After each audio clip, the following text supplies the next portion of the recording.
For my granddaughter Mia's 8th birthday, my son's wealthy in-laws sent her a seemingly innocent teddy bear. At first she was ecstatic, hugging the soft brown fur as if it were the best thing in the world. But later that evening, when I picked the toy up from the living room floor, my blood ran cold. It wasn't just the unusual weight distribution that triggered my instincts as a retired security officer. It was the faint, rhythmic red pulse I saw deep within the plastic left eye of the bear. I didn't panic. I didn't scream. I took the bear to my garage and started digging. What I found inside that toy wasn't just cotton stuffing. It was a felony. 3 days later, when the police and federal agents surrounded the Harringtons' estate during their country club gala, they realized too late that they had made a fatal mistake. You never declare war on a man who spent 40 years building surveillance systems for the government. Before I tell you how I dismantled their entire life using their own trap, let me know where you are watching from in the comments below. Hit like and subscribe if you have ever had to protect your family from toxic relatives who thought money gave them the right to control everything. My 1998 Chevrolet Silverado rattled slightly as I idled at the massive wrought iron gates of the Oaks, an exclusive gated community in Virginia. The truck has seen better days, with rust eating away at the wheel wells and a faded bumper sticker from my days in the Marine Corps, but the engine is pristine. I take care of what matters, unlike the people I was about to visit. I rolled down the window, letting the humid afternoon air fill the cab. The security guard, a young man who looked like he spent more time styling his hair than checking protocols, stepped out of his booth. He didn't look at my face. He looked at my truck, then at the oil stain on the pavement beneath my exhaust pipe, and his nose wrinkled in immediate disgust. "Can I help you, sir?" he asked, though the tone suggested I was lost or looking for a handout. "Deliveries and maintenance crews need to use the service entrance on the north side. You cannot block the resident lane." "I am not maintenance," I said, keeping my voice level. "I am here for Mia Carter's birthday party at 402 Willow Creek Lane. I am William Carter, her grandfather." The guard let out a short, mocking laugh as he looked down at his clipboard. He didn't even pretend to check the list thoroughly. "I don't see a William Carter here." "Look, Pops, the landscaping crew already checked in this morning. If you're late, that's on you, but don't lie to me. Turn this heap around before I call the patrol car." I gripped the steering wheel, my knuckles turning white. I wanted to tell him that I was the one who provided the down payment for that house at 402 Willow Creek. I wanted to tell him that the security system he was using to monitor the gate was running on a patch code I wrote 10 years ago. But I learned a long time ago that revealing your hand too early is a tactical error. Just as I was about to reach for my phone to call my son Daniel, a horn blared aggressively behind me. I looked in the rearview mirror. A silver Bentley Continental GT, polished to a mirror shine, was right on my bumper. The driver leaned on the horn again, long and impatient. The guard's demeanor changed instantly. He went from arrogant gatekeeper to subservient servant in a split second. He waved frantically at me to move aside. I had to pull my truck up onto the grass verge just to clear the lane. The Bentley rolled forward smoothly. The window slid down, revealing Richard Harrington. He was wearing a linen suit that probably cost more than my truck. Beside him was his wife, Sylvia, dripping in pearls, looking at my vehicle with the same expression one would look at roadkill. Richard didn't even look at me. He looked at the guard and smiled, handing him a crisp $50 bill. "Sorry about the obstruction, son," Richard said, his voice loud enough for me to hear. "It is so hard to find good help these days. Some people just don't know their place." "Oh, Mr. Harrington, good to see you," the guard stammered, pocketing the cash. "Go right through. I was just dealing with this confusion."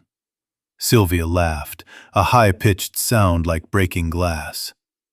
She finally turned her head and locked eyes with me. Her smile was sharp, predatory. "Oh, hello, William," she said, feigning surprise. "I didn't recognize you in that thing. We thought you were the pool cleaner. Do try to park on the street, won't you? We don't want oil stains on Daniel's driveway."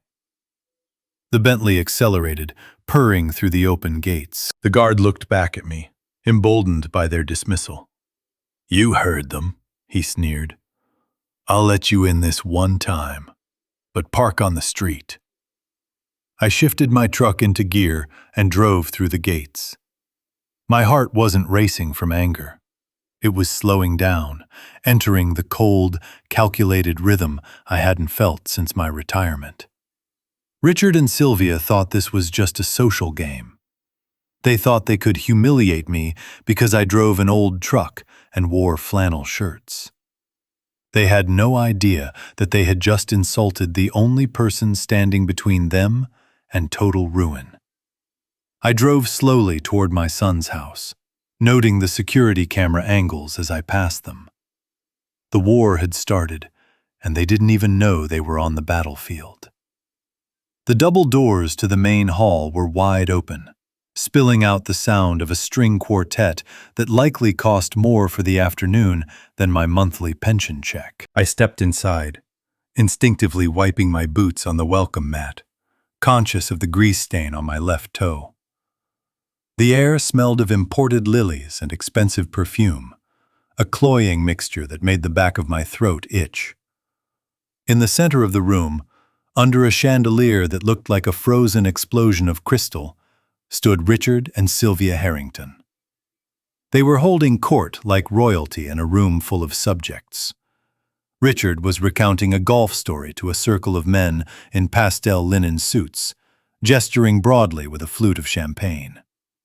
The men laughed on cue, a hollow, practiced sound that I recognized from years of sitting in boardrooms with people who had more ambition than integrity. I scanned the room for my son. Daniel was standing near the bar, looking pale and sweating despite the air conditioning. He was clutching a glass of water like a lifeline, his eyes darting nervously toward his in-laws every few seconds. He looked like a man waiting for a bomb to go off. Before I could reach him, Richard spotted me. His smile didn't reach his eyes. It was a facial spasm, a tightening of muscles designed to mimic welcome while signaling hostility.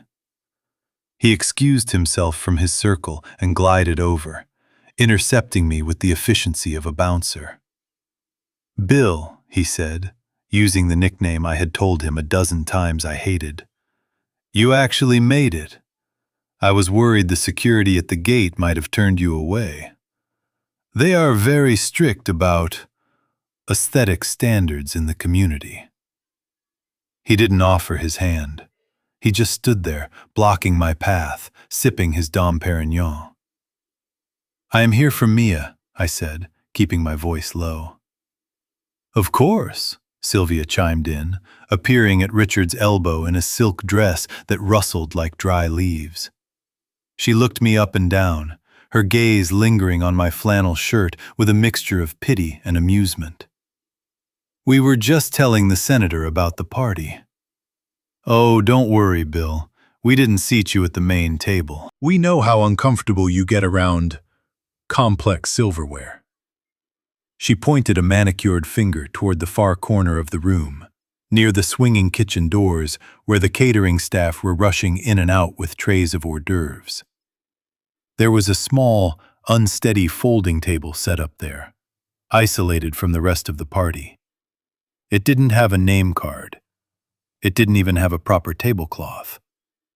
"We thought you would prefer the quiet," Richard added, placing a heavy hand on my shoulder. A squeeze that was meant to be dominant.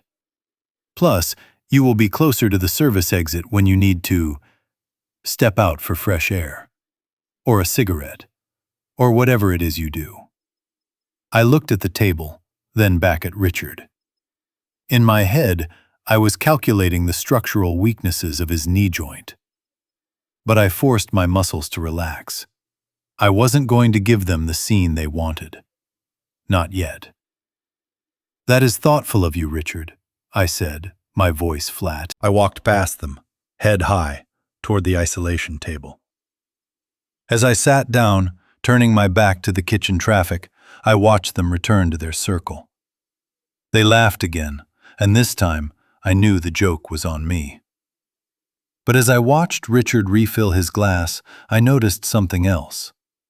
His hand was trembling. Just a fraction. A micro-tremor. The kind of tremor a man has when he is juggling too many lies and the balls are about to drop. I sat in my exile, crossed my arms, and started to watch. The clinking of a silver spoon against a crystal champagne flute cut through the chatter, signaling the start of the main event. Richard stood in the center of the room, basking in the attention as he announced it was time for the presents. I waited until the other guests had piled their extravagant boxes on the table. Designer clothes, the latest tablets, electric scooters, before I stepped forward. My gift was not wrapped in gold foil or tied with silk ribbons. It was a simple beige envelope containing a bank passbook. I walked over to where Mia was sitting on a velvet throne-like chair. "Happy birthday, sweet pea," I said softly, handing her the envelope. She opened it, her brow furrowing slightly as she pulled out the small booklet. Sylvia swooped in like a hawk before Mia could even ask what it was. She snatched the book from my granddaughter's hands and opened it, scanning the first page. A dry, cruel laugh escaped her lips. "Oh, look, everyone! A savings account with a starting balance of $500. She held it up for the room to see, pinching the corner of the book as if it were soiled. "How quaint, William. I suppose this is meant to teach her the value of loose change?" The room erupted in polite, mocking laughter. I felt the heat rise in my neck, but I kept my voice steady. "It is for her future, Sylvia. Compound interest is the most powerful force in the universe if you start early." Richard stepped in, placing a hand on my back and physically steering me away from Mia. "We will make sure she buys some gum with it, Bill. Now, let's show her what real love looks like." He clapped his hands, and two waiters brought out a massive box wrapped in shimmering purple paper. Mia tore into it, screaming with delight as she pulled out a golden envelope. "VIP passes to Disney World," Richard announced, his voice booming. "First class, 5-star resort, the works. You, me, and Grandma are going next week, Princess." Mia shrieked and hugged them both, burying her face in Sylvia's silk dress. I stood to the side, clutching my empty envelope, feeling invisible. But they weren't finished. "And one more thing," Sylvia said, her eyes gleaming with triumph. She reached behind the table and produced a teddy bear. It wasn't just any bear.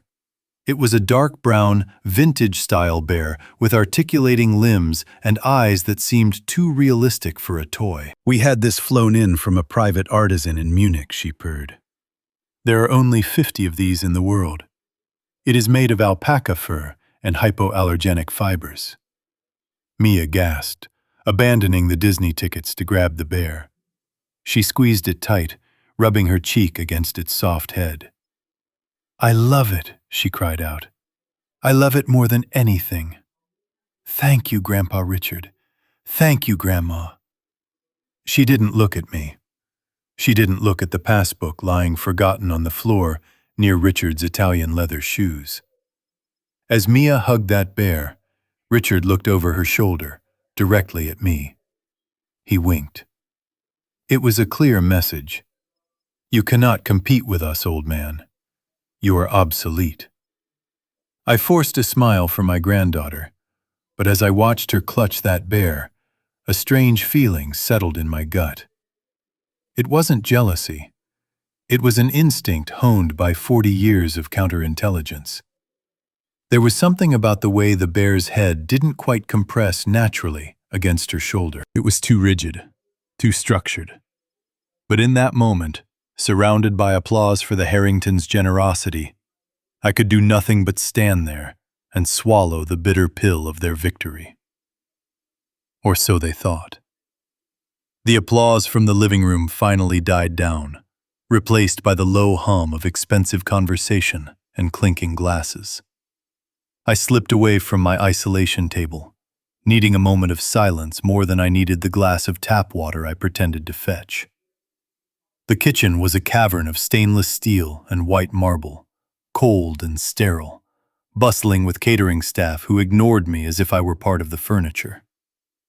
I leaned against the industrial refrigerator, taking a deep breath, trying to slow the adrenaline that had been building in my system since the gate. A moment later, the swinging door pushed open. Daniel walked in. He looked like a man walking to the gallows. He loosened his silk tie with a jerky, desperate motion, his face flushed not from alcohol, but from a suffocating panic. When he saw me, he froze, then slumped against the marble island, burying his face in his hands. "I am sorry about the table, Dad," he mumbled through his fingers. "I am sorry about everything. I tried to tell them to put you with us, but Sylvia said it would mess up the seating chart and—" I cut him off gently. "Daniel, stop. I do not care about the table. I care about why your hands are shaking. I care about why you look like you haven't slept in a month." He looked up, and the misery in his eyes broke my heart. It was the look of a trapped animal. He checked the door to make sure no one was listening, then lowered his voice to a frantic whisper. "We are drowning, Dad. The house, the cars, the club memberships. It is all a show. We are 3 months behind on the mortgage. Natalie doesn't know. I have been hiding the notices." I didn't say I told you so. I didn't remind him that I had warned him about living beyond his means. I just waited.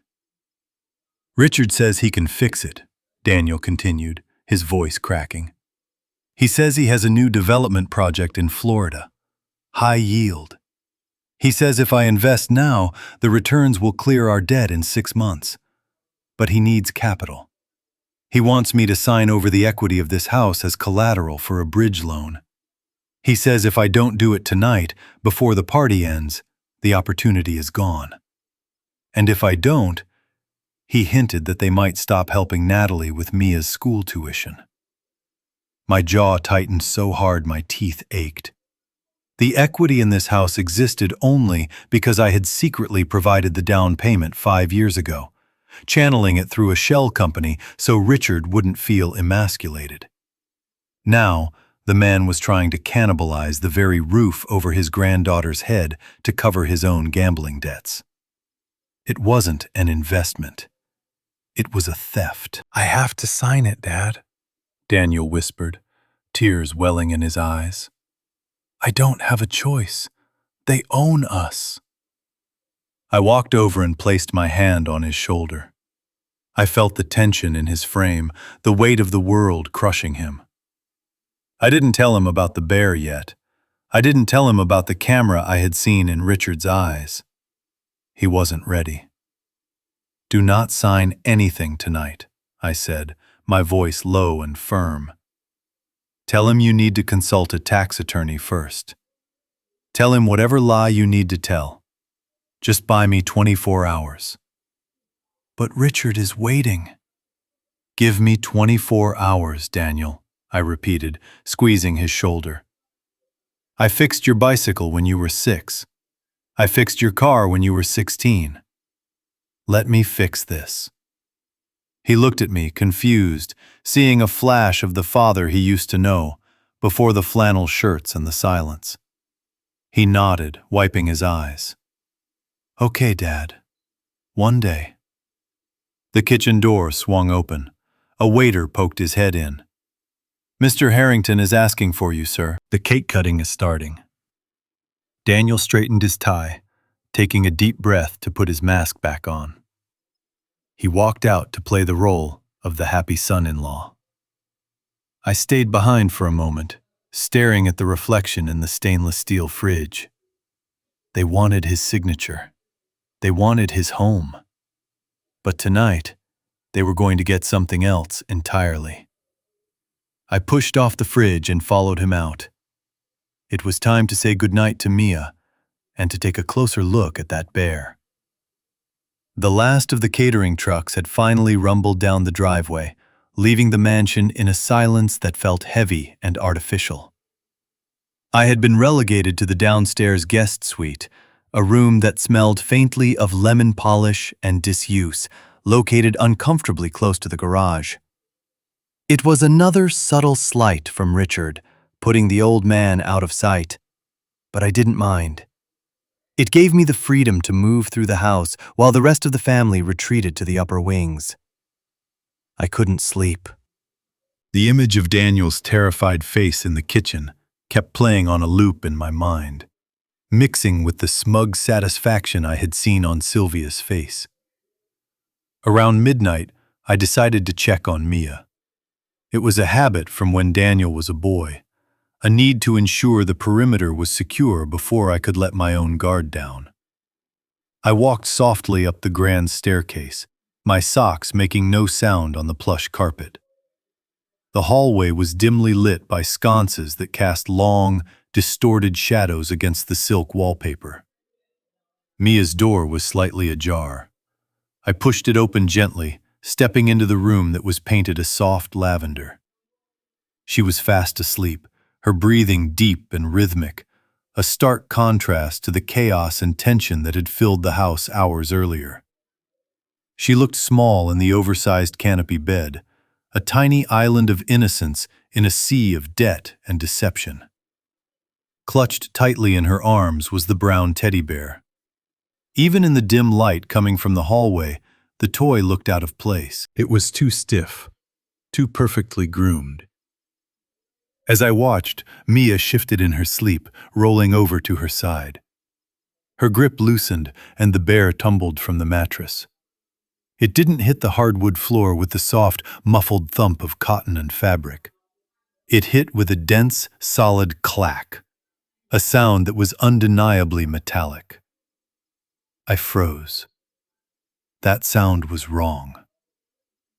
I have spent 40 years handling equipment, weapons, and surveillance gear. I know the acoustic signature of objects. A stuffed animal, even one filled with premium beans or pellets, absorbs impact. It does not resonate. That sound was the sound of a hard casing shielded by a thin layer of fur. I stepped into the room, moving quickly to the bedside. I knelt down and picked up the bear. My hand immediately registered the anomaly. The weight distribution was completely off. The center of gravity wasn't in the belly, where the stuffing should be dense. It was high up, near the chest and head. It was top-heavy. I squeezed the bear's torso. Under the high-quality alpaca fur, I didn't feel the squish of polyester fiber fill. I felt a rigid, rectangular outline. It was buried deep, wrapped in something soft to disguise the edges. But to a hand that had frisked suspects and dismantled bombs, it was as obvious as a brick. I looked at Mia, ensuring she hadn't stirred. Then I looked at the bear's face. In the semi-darkness, the glass eyes seemed to glint with a malice that had nothing to do with toy manufacturing. I turned the bear over, my thumb tracing the seam along the back. It was stitching, yes, but it was machine perfect, too tight. My heart rate didn't spike. It slowed down. This was no longer a birthday gift. This was a device. I stood up, tucking the bear under my arm like a football. I couldn't examine it here. I needed tools, and I needed isolation.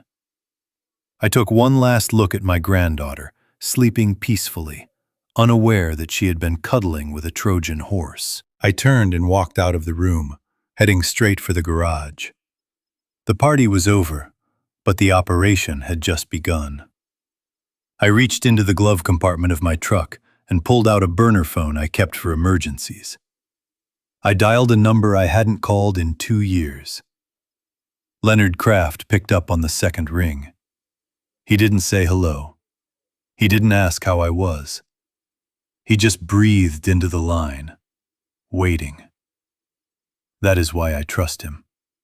He is a former undercover narcotics officer who knows that silence is often more important than noise.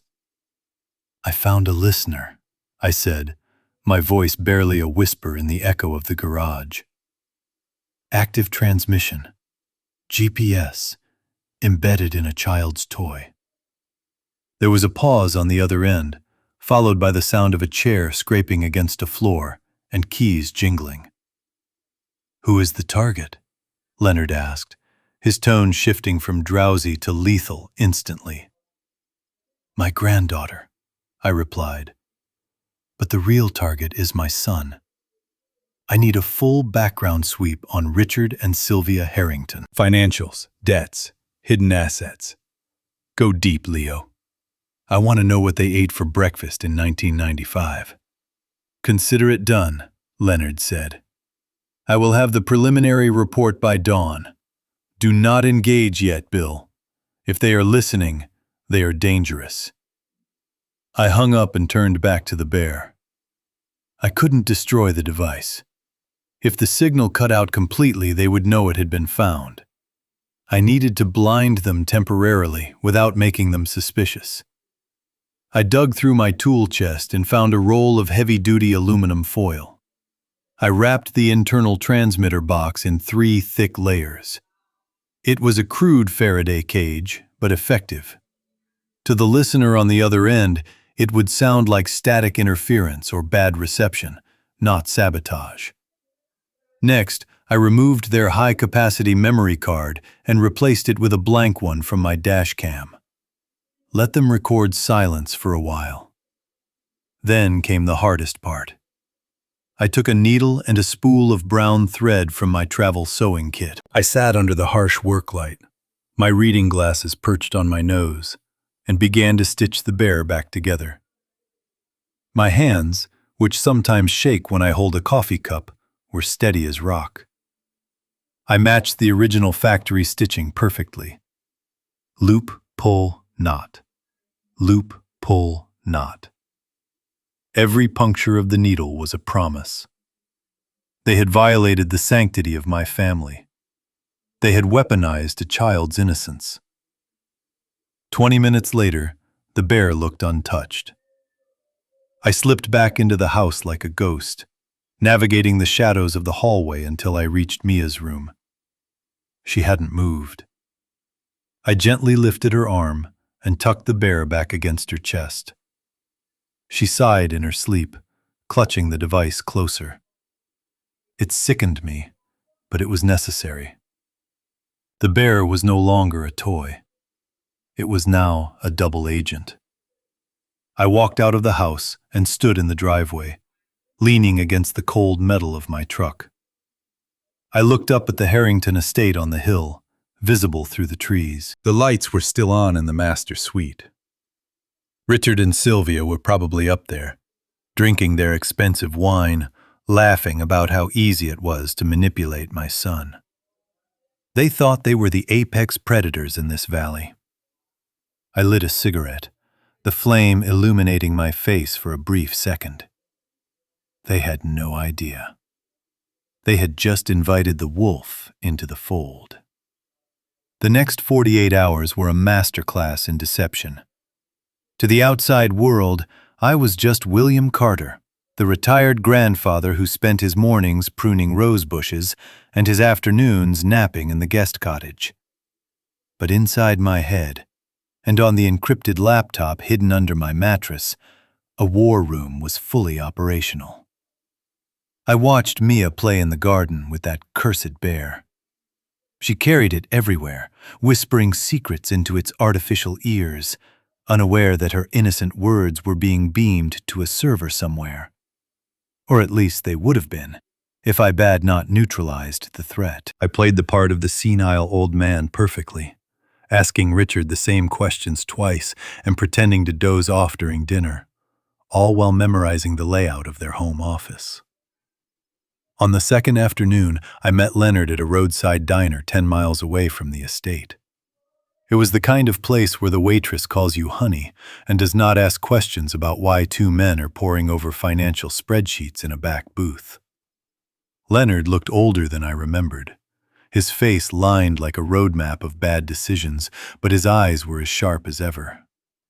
He slid a thick manila envelope across the Formica table. "You were right, Bill," he said, keeping his voice low enough to be lost under the hum of the refrigerator. "The Harringtons are not just underwater. They are chained to an anchor at the bottom of the Mariana Trench." I opened the file. The numbers were staggering. Richard and Sylvia had been living a lie for the past decade. Their construction business had folded 2 years ago, a detail they conveniently forgot to mention to the local society pages. They were surviving on a rotation of 12 different high-interest credit cards and predatory loans. "Look at page 3, Leonard said, tapping the paper with a callous finger. I looked. It was a foreclosure notice from the bank. It was dated 3 months ago. The bank was not just threatening to take their house. They had already started the proceedings. The mansion, the Bentley, the country club membership, it was all smoke and mirrors. They had zero equity. In fact, they were negative $4.5 million. "So why the bear?" I asked, though the answer was already forming in my gut. "Why spy on my son? Daniel is not rich. He makes a decent living as an architect, but he does not have the kind of capital that solves a $4 million problem."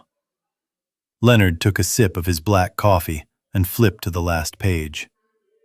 "Because of this," he said. It was a copy of Mia's trust fund deed, the one I had set up when she was born, funneling the royalties from my patents into a protected account.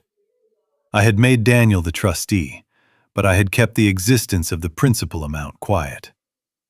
"They know about the trust," Leonard said, "but they do not know the access codes, and they do not know the exact amount. They are phishing, Bill. They are listening for passwords, for account numbers, for anything that lets them crack that piggy bank. They view your granddaughter as a winning lottery ticket." I closed the folder, feeling a wave of nausea that had nothing to do with the diner food. It was not just greed, it was predation. They were willing to bug a child's bedroom to steal her future. I looked out the window at my rusted truck. I had spent a lifetime building armor to protect my country, but I realized the most dangerous enemies were not foreign agents. They were the people smiling at you across the dinner table. "Keep digging," I told Leonard. "Find out who holds their debt. I want to know the name of every loan shark and bank manager they owe." "Why?" Leonard asked. "Because," I said, standing up and throwing a $20 bill on the table, "I am not just going to stop them. I am going to buy them." The peace lasted exactly 48 hours. It was a fragile, suffocating silence that shattered at 6 in the morning on a Tuesday. I was the only one awake, sitting in the kitchen with a mug of black coffee, watching the fog roll over the lawn. I saw them before I heard them. 2 vehicles pulled into the driveway without sirens, but their presence screamed authority. One was a standard police cruiser, the other a nondescript sedan that I recognized immediately as a government vehicle. The pounding on the front door was not a request, it was a demand. I stayed in the kitchen, motionless, listening as Daniel stumbled down the stairs. I heard the confusion in his voice as he unlocked the door, followed immediately by the sharp, sterile tone of official procedure. "Mr. Daniel Carter, I am Agent Miller with Child Protective Services. We have received a credible report regarding the immediate safety of a minor in this household. We have an emergency removal order for Mia Carter." The words hung in the air like toxic smoke. I heard Daniel gasp, a sound of pure, unadulterated horror. Removal. Not an investigation, not a question, a removal. I walked into the hallway just as Natalie came running down the stairs, tying her robe, her eyes wide with panic. Two uniformed officers stepped inside, blocking the doorway with their bodies. Agent Miller, a woman with tired eyes and a clipboard that held the power to destroy families, did not look at them with sympathy. She looked at them like they were criminals. "This is a mistake," Daniel stammered, his hands shaking as he reached for the paper she was holding. "We have never hurt Mia. Who called you? You cannot just take my daughter. We received an anonymous tip, accompanied by digital evidence," the agent said, her voice devoid of emotion. "We have audio recordings of verbal abuse and threats of physical violence." She tapped her phone screen and played a clip. The sound was tinny, but the voice was unmistakably Daniel's. "If you do not stop crying right now, I will give you something to cry about. Eat your food or you will starve in this room." Daniel's face went white. Natalie screamed, covering her mouth. I stood in the shadows of the hallway, my grip tightening on my coffee mug until I thought the ceramic would shatter. I recognized those sentences. I knew exactly when Daniel had said them. But he hadn't said them together. The first sentence was from a month ago, when he was joking with the dog who was whining for scraps. The second sentence was from a dinner 2 weeks ago, when he was frustrated that Mia wouldn't eat her vegetables. They had edited the tape. The Harringtons hadn't just been listening. They had been cutting, splicing, and rearranging my son's life into a horror movie. They had weaponized his own voice against him. "Officer, please secure the child," Agent Miller instructed. "No!" Natalie shrieked, lunging forward. The police officer caught her arm, not gently. "Ma'am, step back. Do not make this worse." I stepped forward then, placing a hand on Daniel's shoulder before he could do something stupid. He looked at me, his eyes begging for me to fix it, to use my old connections, to do something. But I saw the trap. If we resisted now, they would charge us with obstruction. If I revealed the bear now, without the full financial evidence Leonard was gathering, it would look like a desperate fabrication by a guilty grandfather. "Let them do their job, Daniel," I said, my voice sounding calm even though a fire was raging in my gut. "Call your lawyer. We will fight this in court." Mia appeared at the top of the stairs, rubbing her eyes, clutching that damned bear. When she saw the police, she started to cry. As the officer led her out of the house, leaving my son and daughter-in-law collapsing in each other's arms, I looked out the window. Parked just down the street, barely visible through the morning mist, was a silver Bentley. Richard and Sylvia were watching. They had triggered the nuclear option. They didn't just want to win. They wanted to annihilate us. Watching my granddaughter be led into the back of a government sedan was the single most painful moment of my life. It hurt more than the shrapnel I took in the Gulf. Mia wasn't crying anymore. She had gone silent, entering a state of shock that I recognized all too well. She pressed her face against the cold glass of the window, her small hand clutching that cursed teddy bear, looking at her father with eyes that asked a question he couldn't answer. "Why are you letting them take me?" Natalie didn't handle it with silence. She shattered. As the car pulled away, she collapsed onto the driveway, her knees hitting the asphalt with a sickening thud. She screamed for her baby, a raw, animalistic sound that tore through the morning mist. Daniel tried to reach for her, to comfort her, but she flinched away from his touch as if he were made of fire. The audio recording had done its job. Even though she loved him, a seed of terror had been planted in her mind. She looked at him not as her husband, but as the monster on the tape. Then, as if on cue, the silver Bentley rolled up the driveway. The timing was surgical. They hadn't been down the street. They had been waiting for the signal. Richard and Sylvia Harrington stepped out of the car, dressed in somber, respectable clothes that contrasted sharply with our pajamas and panic. They didn't look shocked. They looked prepared. Sylvia bypassed me and Daniel completely. She went straight to Natalie, scooping her up from the ground with a maternal embrace that looked comforting, but felt like a capture. "Oh, my poor sweet darling," Sylvia cooed, stroking Natalie's hair. "We told you it might come to this. We told you he was unstable. You are safe now. Mommy is here." Richard walked up to Agent Miller, who was still filling out paperwork by her car. He didn't introduce himself. He spoke with the entitlement of a man who had already made the arrangements. "We are the maternal grandparents," he stated, handing her a business card. "We have already spoken to the caseworker. We have a suite ready for our daughter and granddaughter. We are asserting our right to kinship care immediately. We do not want Mia spending a single hour in a state facility." Agent Miller nodded, looking relieved that she wouldn't have to deal with the paperwork of a foster home. "As long as the background check clears, which I see here is already expedited, I can release the child to your custody pending the hearing on Thursday." It was a handover. A hostile takeover of a family disguised as a rescue mission. Richard finally turned to look at Daniel. He didn't yell. He didn't look angry. He looked disappointed, which was far worse. "You need help, son," Richard said, loud enough for the neighbors to hear. "We are taking Natalie and Mia to the Oaks.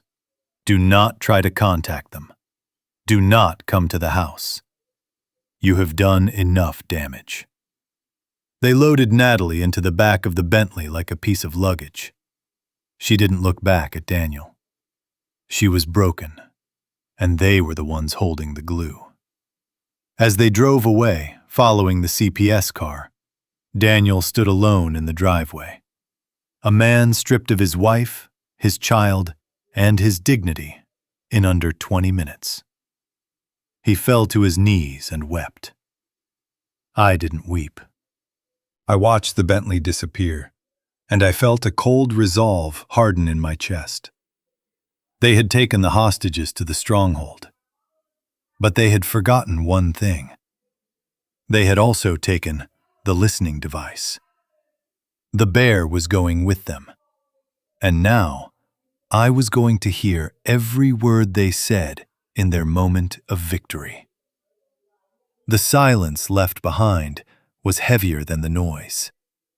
Daniel stood in the middle of the living room, clutching his phone like a lifeline. He dialed Natalie's number again, and again, and again.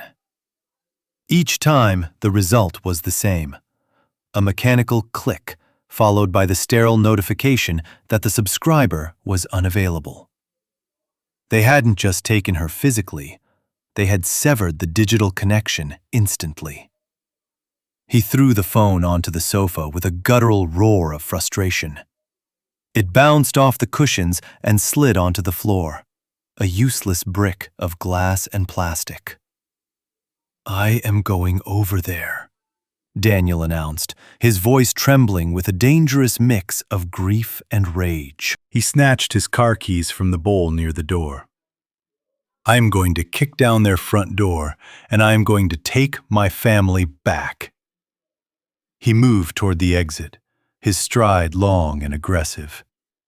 He looked like a man ready to commit a felony. He looked exactly like the man the Harringtons wanted him to be. I didn't shout. I didn't chase him. I simply stepped in front of the door, blocking his path with my body. "Move, Dad," Daniel warned, his eyes wild. "Do not stop me."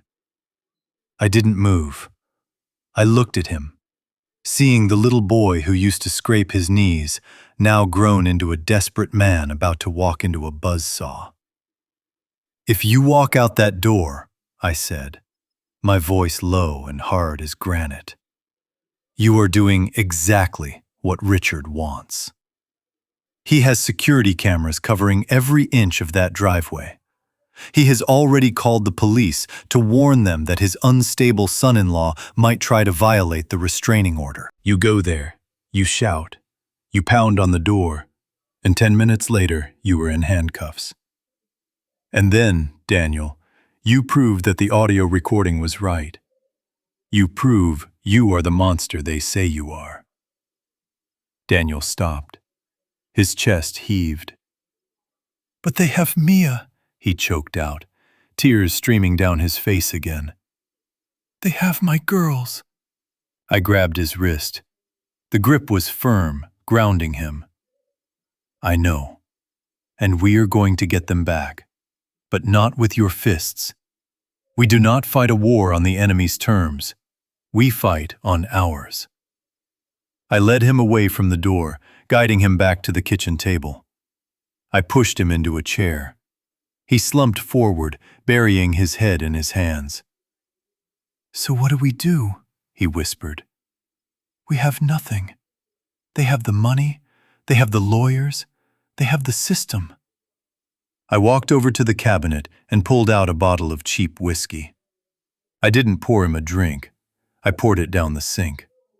Then I filled the coffee pot with water. "We have something better," I said, turning on the machine. "We have the truth. And we have patience. Now, wipe your face. Stop crying. Tears are for victims. You are not a victim today. You are a soldier. And I'm going to show you the battle plan." I reached into my bag and pulled out the laptop Leonard had given me. I opened it, the screen glowing blue in the dim kitchen. "Look at this, Daniel. Look at what your rich, powerful in-laws are actually worth." Daniel looked up, his eyes red and swollen.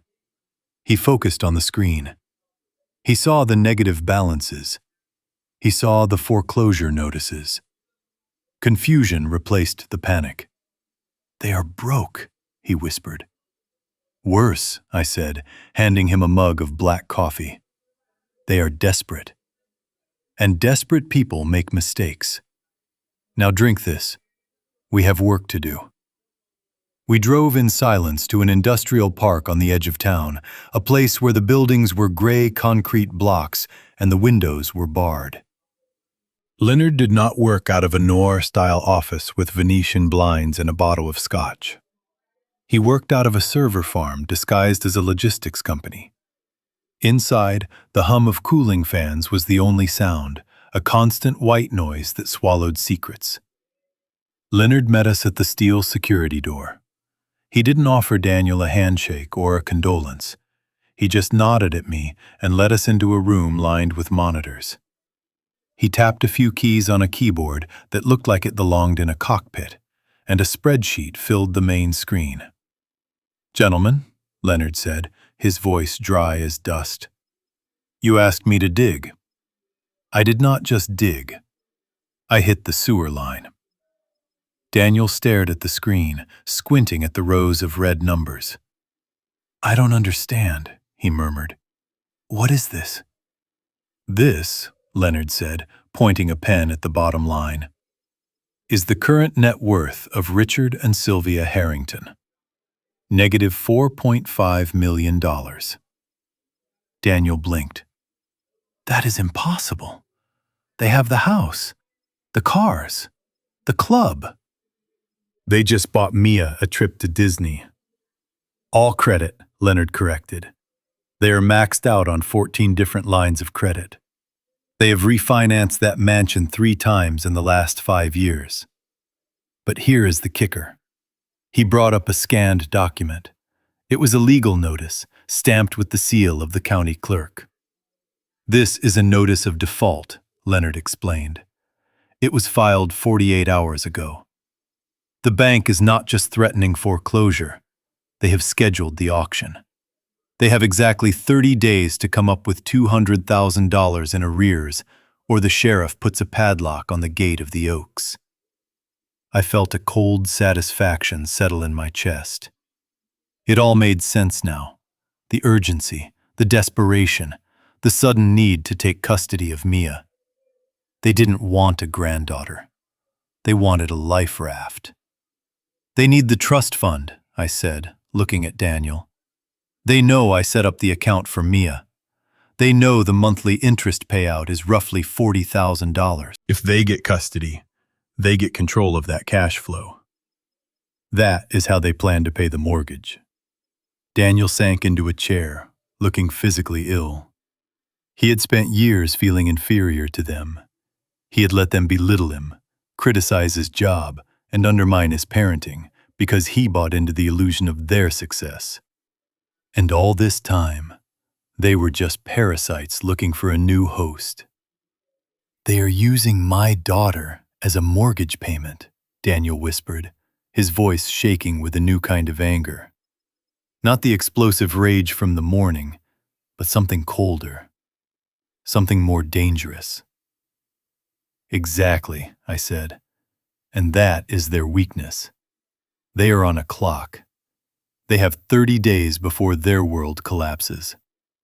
They are terrified, and terrified people are careless. Leonard pulled up one last document. It was a list of their creditors. But there was one name that stood out.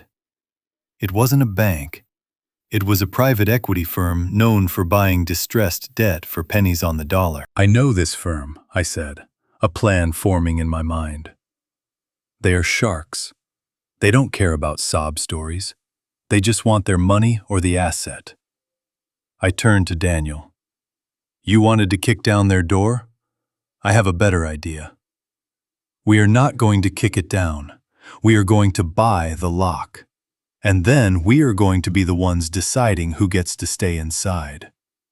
Leonard, get me the contact number for that equity firm. I have some retirement savings that I suddenly feel the urge to invest. Leonard tapped a few keys and the screen shifted from the foreclosure notices to a document I knew well. It was the deed to the irrevocable trust I had established for Mia the day she was born. I had buried it deep, using a holding company in Delaware to keep my name off the public records. But the Harringtons had found it. They had likely hired a forensic accountant months ago, sniffing around for any scrap of money they could devour. Look at Article 7, subsection C, Leonard said, highlighting a paragraph of dense legal text.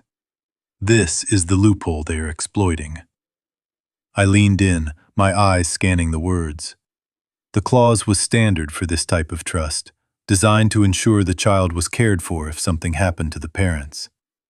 It read that, in the event the primary trustee is removed due to legal incapacitation or loss of custody, the court-appointed legal guardian shall assume discretionary control over the monthly interest yields for the maintenance, education, and general welfare of the beneficiary. Discretionary control. That was the magic phrase. I did the math aloud, my voice echoing in the quiet server room. The principal is $10 million. Even with a conservative yield of 5%, that generates roughly $500,000 a year. That breaks down to just over $41,000 a month. Daniel stared at the screen, his face pale. $41,000, he repeated, the number rolling off his tongue like a curse. That is exactly the amount of their monthly overhead. I saw their budget once by accident. Between the mortgage on the Oaks, the lease on the Bentley, and the country club dues, it comes to about $40,000. The realization hit him like a physical blow. He slumped back in his chair, looking sick. They didn't take Mia because they were worried about her safety. They didn't take her because they thought I was a bad father. They took her because she is a paycheck. She is a walking, talking mortgage payment. It was sickeningly brilliant. By framing Daniel for abuse and getting temporary custody, they became the de facto guardians. Once the court finalized the arrangement, They could petition the trustee to release the monthly funds for Mia's upkeep. They could use that money to pay their debts, claiming it was for her housing and lifestyle expenses. They would drain her future to fund their present. "They are vampires," I said, the anger in my chest turning into a cold, hard resolve. "They are willing to destroy a little girl's family just to keep up appearances at a golf club." Daniel looked up at me, and for the first time, the despair in his eyes was replaced by a burning hatred. "They are not going to get a dime," he said. "I will burn that money before I let them touch it." "No," I said, closing the laptop. "We are not going to burn it. We are going to use it as bait. But first, we need the one person who can dismantle their character witness defense. We need Natalie." "She is with them," Daniel said, shaking his head. "They have her locked up in that house. She thinks I am a monster. She won't talk to me." "She won't talk to you," I agreed. "But she might talk to me. The Harringtons think they have won. They think we are defeated. That makes them arrogant.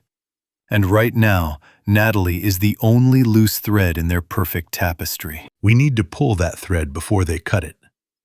Leonard, find out where they are keeping her. I have a feeling she is not as free as they claim."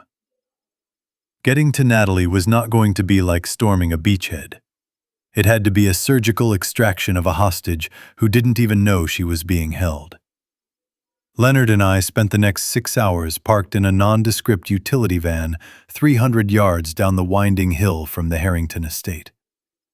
Through the high-powered lens of Leonard's tactical spotting scope, I watched the slow, systematic destruction of my daughter-in-law.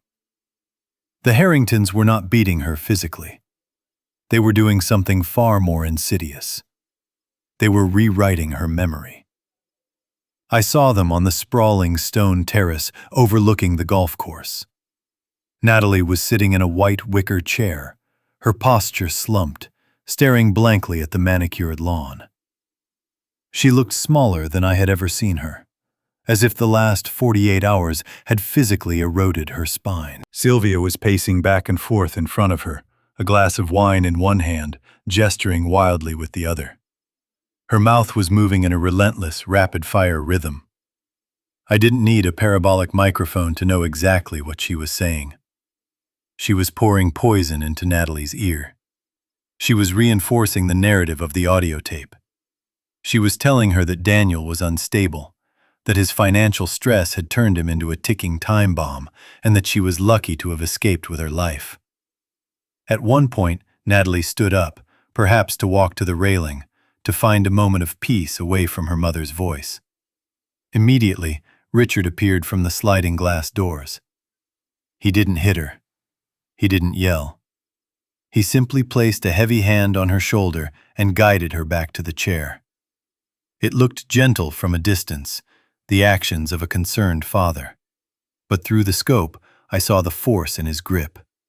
I saw the way Natalie flinched and shrank away from his touch. They were terrified that if she had a single moment of clarity, a single second of silence to think for herself, their whole charade would collapse.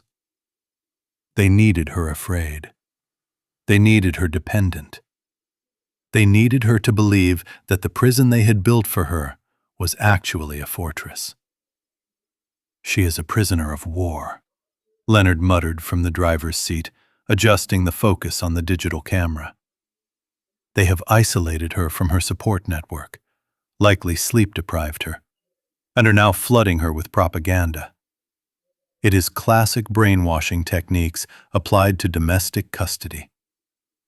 I watched as a maid brought out a tray of food. Natalie didn't touch it. She just sat there, a statue of grief in a gilded cage. I realized then that we couldn't just call her phone. They had almost certainly confiscated it, probably under the guise of protecting her from Daniel's harassment. If I tried to approach the front gate, Richard would call the police instantly and claim I was violating the restraining order by proxy. I needed to get her alone. I needed 5 minutes in a neutral zone where the Harrington's shadow couldn't reach. Then, I saw it. The break in the pattern. The silver SUV in the driveway flashed its lights as the remote starter was engaged. Sylvia came out, handing Natalie a set of keys and a small piece of paper. She pointed aggressively toward the main road. Natalie nodded, looking exhausted, and grabbed her purse. They were sending her on an errand. Perhaps to the pharmacy for nerves, or to the grocery store for some specific item Sylvia demanded. It was a test. They were testing the length of the leash.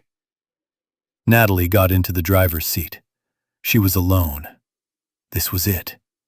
The window of opportunity was opening, and it might only stay open for 20 minutes. I tapped Leonard on the shoulder. "Start the engine," I said, my eyes fixed on the silver car pulling out of the gates. "We are going to follow her. I am going to remind her who the real monsters are." Getting to Natalie was not going to be like storming a beachhead. It had to be a surgical extraction of a hostage who didn't even know she was being held. Leonard and I spent the next 6 hours parked in a nondescript utility van 300 yards down the winding hill from the Harrington estate. Through the high-powered lens of Leonard's tactical spotting scope, I watched the slow, systematic destruction of my daughter-in-law. The Harringtons were not beating her physically. They were doing something far more insidious. They were rewriting her memory. I saw them on the sprawling stone terrace overlooking the golf course. Natalie was sitting in a white wicker chair, her posture slumped, staring blankly at the manicured lawn. She looked smaller than I had ever seen her, as if the last 48 hours had physically eroded her spine. Sylvia was pacing back and forth in front of her, a glass of wine in one hand, gesturing wildly with the other. Her mouth was moving in a relentless, rapid-fire rhythm. I didn't need a parabolic microphone to know exactly what she was saying. She was pouring poison into Natalie's ear. She was reinforcing the narrative of the audio tape. She was telling her that Daniel was unstable, that his financial stress had turned him into a ticking time bomb, and that she was lucky to have escaped with her life. At one point, Natalie stood up, perhaps to walk to the railing, to find a moment of peace away from her mother's voice. Immediately, Richard appeared from the sliding glass doors. He didn't hit her. He didn't yell. He simply placed a heavy hand on her shoulder and guided her back to the chair. It looked gentle from a distance, the actions of a concerned father. But through the scope, I saw the force in his grip. I saw the way Natalie flinched and shrank away from his touch. They were terrified that if she had a single moment of clarity, a single second of silence to think for herself, their whole charade would collapse. They needed her afraid. They needed her dependent. They needed her to believe that the prison they had built for her was actually a fortress. "She is a prisoner of war," Leonard muttered from the driver's seat, adjusting the focus on the digital camera. "They have isolated her from her support network, likely sleep-deprived her, and are now flooding her with propaganda. It is classic brainwashing techniques applied to domestic custody." I watched as a maid brought out a tray of food. Natalie didn't touch it. She just sat there, a statue of grief in a gilded cage. I realized then that we couldn't just call her phone. They had almost certainly confiscated it, probably under the guise of protecting her from Daniel's harassment. If I tried to approach the front gate, Richard would call the police instantly and claim I was violating the restraining order by proxy. I needed to get her alone. I needed 5 minutes in a neutral zone where the Harrington's shadow couldn't reach. Then I saw it, the break in the pattern. The silver SUV in the driveway flashed its lights as the remote starter was engaged. Sylvia came out, handing Natalie a set of keys and a small piece of paper. She pointed aggressively toward the main road. Natalie nodded, looking exhausted, and grabbed her purse. They were sending her on an errand. Perhaps to the pharmacy for nerves, or to the grocery store for some specific item Sylvia demanded. It was a test. They were testing the length of the leash. Natalie got into the driver's seat. She was alone. This was it. The window of opportunity was opening, and it might only stay open for 20 minutes. I tapped Leonard on the shoulder. "Start the engine," I said, my eyes fixed on the silver car pulling out of the gates. "We are going to follow her. I am going to remind her who the real monsters are." I waited until she was in aisle 4, staring blankly at a selection of imported pasta sauces. It was the most mundane setting possible for a meeting that would decide the fate of my family. The fluorescent lights of the supermarket buzzed overhead, a stark contrast to the dark psychological game being played at the Harrington estate. Natalie looked terrible. Her eyes were red-rimmed, her skin pale, and she gripped the handle of the shopping cart so tightly her knuckles were white. She wasn't shopping for herself. I saw the items in the cart: expensive Pinot Noir, truffle oil, artichoke hearts. She was running errands for her captors. I stepped out from behind a display of organic crackers. "Natalie," I said softly. She jumped as if I had tasered her. She spun around, dropping a jar of sauce. It shattered on the linoleum, red liquid spreading like a crime scene. "Stay away from me," she whispered, backing up until she hit the shelf. "My father said you would try to find me. He said you and Daniel are dangerous. He said I should scream if I saw you." I didn't move closer.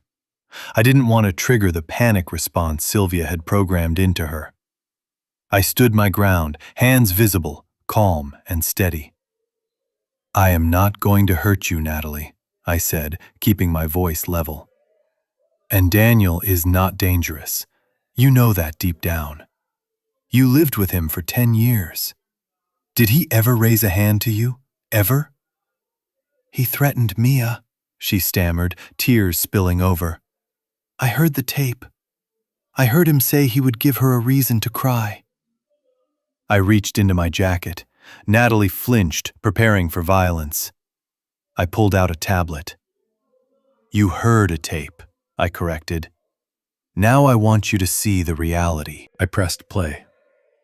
The screen showed the living room of my house, recorded from the security camera I had installed above the bookshelf 3 years ago. The timestamp was from 2 weeks prior. In the video, our golden retriever, Buster, was chewing on the leg of the sofa. Daniel walked in, looking tired. He clapped his hands and shouted, "Hey, stop that! If you do not stop crying for attention, I will give you something to cry about." He then grabbed a chew toy and threw it into the yard. I paused the video. Then, I played the audio clip Agent Miller had used. The words were the same, but the sound of the dog barking had been stripped out, and the word "attention" had been cut. "They edited it, Natalie," I said, watching the realization crash over her. "They took his voice and they built a monster. And they did it with a microphone hidden inside the teddy bear they gave Mia for her birthday." Natalie stared at the screen, her mouth trembling. She looked at the shattered sauce on the floor, then back at me. "Why?" she choked out. "Why would they do that? They are my parents. They have everything." I swiped the screen to the financial documents Leonard had uncovered. "They have nothing," I said brutally. "They are $4 million in debt. They are stealing your daughter because her trust fund pays $40,000 a month. You are not a daughter to them right now, Natalie. You are an ATM." She slid down the shelving unit, crouching on the floor, ignoring the mess around her. The horror on her face wasn't fear of Daniel anymore. It was the devastating heartbreak of a child realizing her parents were wolves. She buried her face in her knees and sobbed, but this time, it wasn't the cry of a victim. It was the cry of someone waking up. I knelt beside her, disregarding the stares of a passing shopper. "You can stay on the floor and let them win," I whispered. "Or you can wipe your face, finish their shopping, and help me burn their house of cards to the ground." Natalie looked up. Her mascara was running, but her eyes were hard. "What do I have to do?" she asked. I handed her a small plastic bag containing a new memory card and a tiny screwdriver. "You are going to go back there," I said, "and you are going to fix the bear. We are going to feed them a story they want to hear." Natalie stared at the small plastic bag in her palm as if it contained a live grenade. Inside were the tools of betrayal against the people who had raised her. A tiny screwdriver, a memory card, a needle and thread. For 30 years, she had been conditioned to seek their approval, to fear their judgment, and to believe that their wealth made them morally superior. Breaking that conditioning in the middle of aisle 4 was violent. It was a physical tearing of her reality. "I am not their daughter, am I?" she whispered, her voice sounding hollow. "I am just an asset. I'm just a way for them to keep the Bentley." She looked at me, and for the first time, I saw the steel that Daniel had fallen in love with.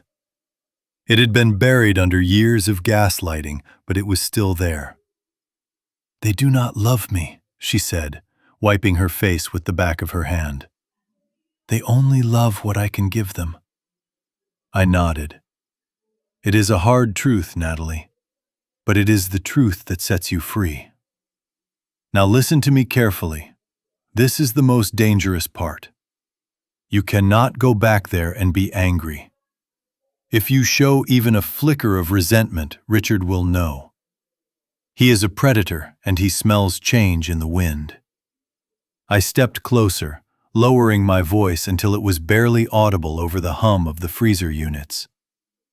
"You have to go back and be the broken little girl they want you to be. Cry. Apologize.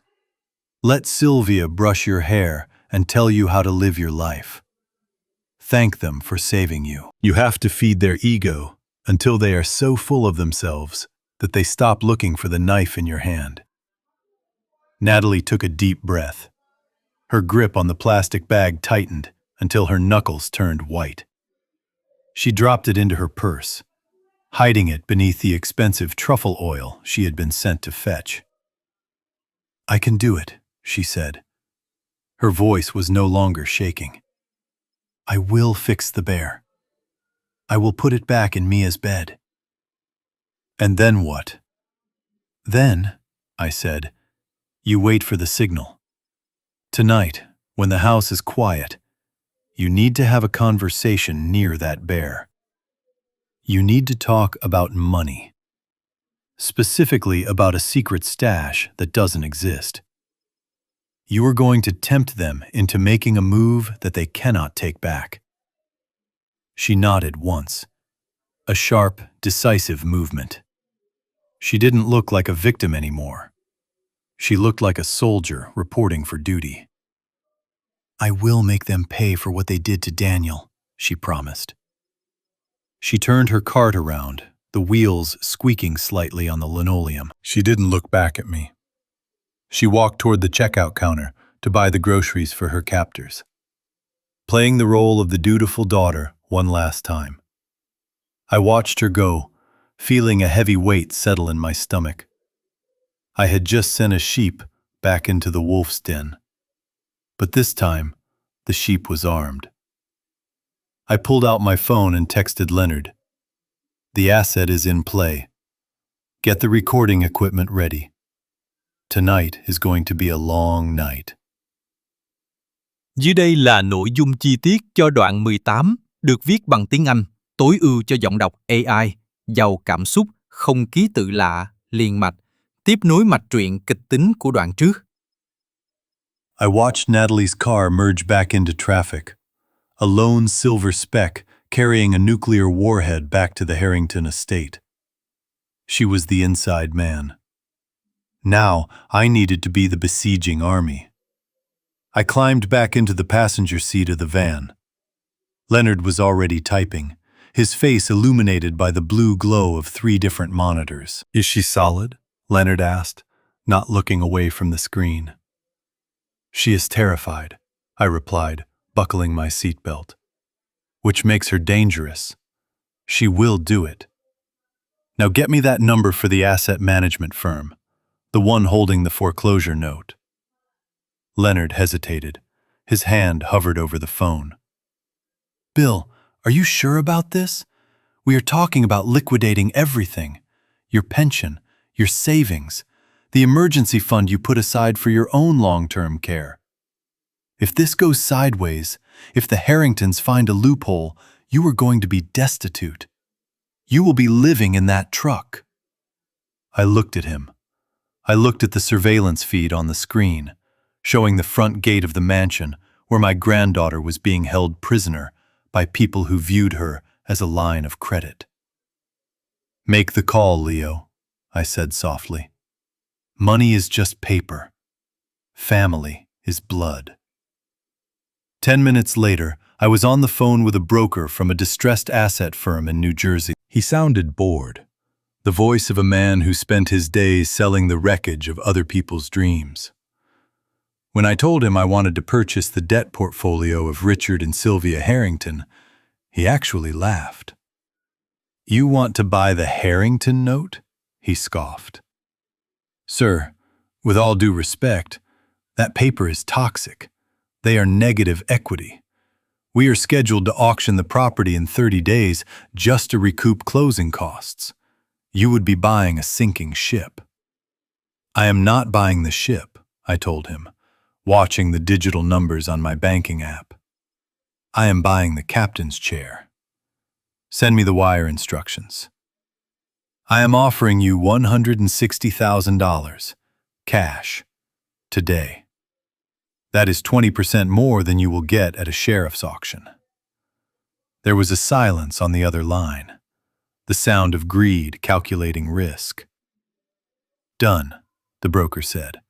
"I will send the contract.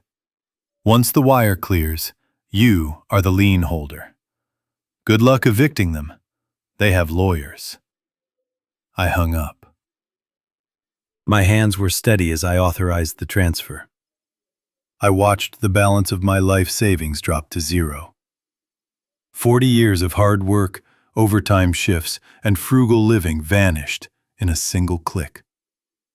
I felt a momentary pang of fear, the primal fear of an old man facing poverty. But it was instantly replaced by a surge of power. The printer in the back of the van whirred to life, spitting out the confirmation of assignment. I picked up the warm paper. It was just a few sheets of legal jargon, but in my hands it weighed more than gold. This wasn't just a debt instrument. It was the deed to their kingdom. I turned to Leonard. "It is done. I own their mortgage. I own their credit lines. I own the chair Richard sits in and the bed Sylvia sleeps in." Leonard smiled, a rare predatory expression. "So, do we evict them now?" "No," I said, placing the document carefully in my jacket pocket. "Not yet. We wait for Natalie to set the bait. Tonight, we let them think they have won. And tomorrow, at the country club, we remind them that the landlord is coming to collect. Drive me to the bank, Leo. I need to withdraw $75,000 from my secret account for legal fees. It is time to suit up." The smell of melting solder filled the small cargo hold of the surveillance van. I worked under a magnifying lens, my hands moving with a precision that defied my age. This was the final modification. I removed the simple storage card and soldered a high-frequency transponder directly onto the motherboard. This was no longer just a passive recording device. It was a live broadcast unit. It would beam every whisper, every gasp, and every confession directly to the hard drive sitting on Leonard's lap 300 yards away. I stitched the seam closed for the second time that week. The bear looked innocent. It looked like a soft, furry friend that a grandmother would give a child. In reality, it was the wiretap that was going to bring down an empire. I handed it to Natalie. She held it like it was made of glass. "You have to be natural," I told her, my voice stern but steadying. "Walk in. Apologize for being late. Give them the truffle oil. Then go upstairs and give this to Mia. And then wait for the signal." She nodded, tucking the bear deep into the reusable grocery bag, burying it beneath a head of organic lettuce and the jar of expensive oil. I watched her walk back to her car. She looked fragile from the outside, a woman broken by her parents' dominance. But I knew she was running on pure adrenaline. She was carrying the detonator into the bunker. The drive back up the hill must have felt like a funeral procession to her. Through the long-range camera, Leonard and I watched her pull up to the gate. The guard waved her through without looking up. She was just the daughter. Just a piece of furniture in their grand design. Inside the house, the air was stagnant. Sylvia was waiting in the foyer, checking her diamond-encrusted watch. "You took your time," she snapped, snatching the grocery bag from Natalie's hands. "I hope you bought the right brand. I cannot make the risotto with cheap oil." Natalie's heart must have stopped. I watched the audio levels spike on the monitor in the van. Sylvia dug through the bag. Her hand brushed against the fur of the bear. I held my breath.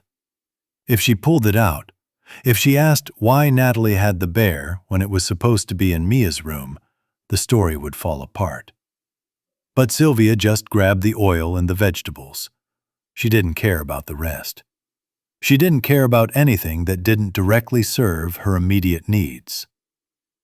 "Take your things upstairs," she dismissed Natalie with a wave of her hand. "And wash your face. You look haggard.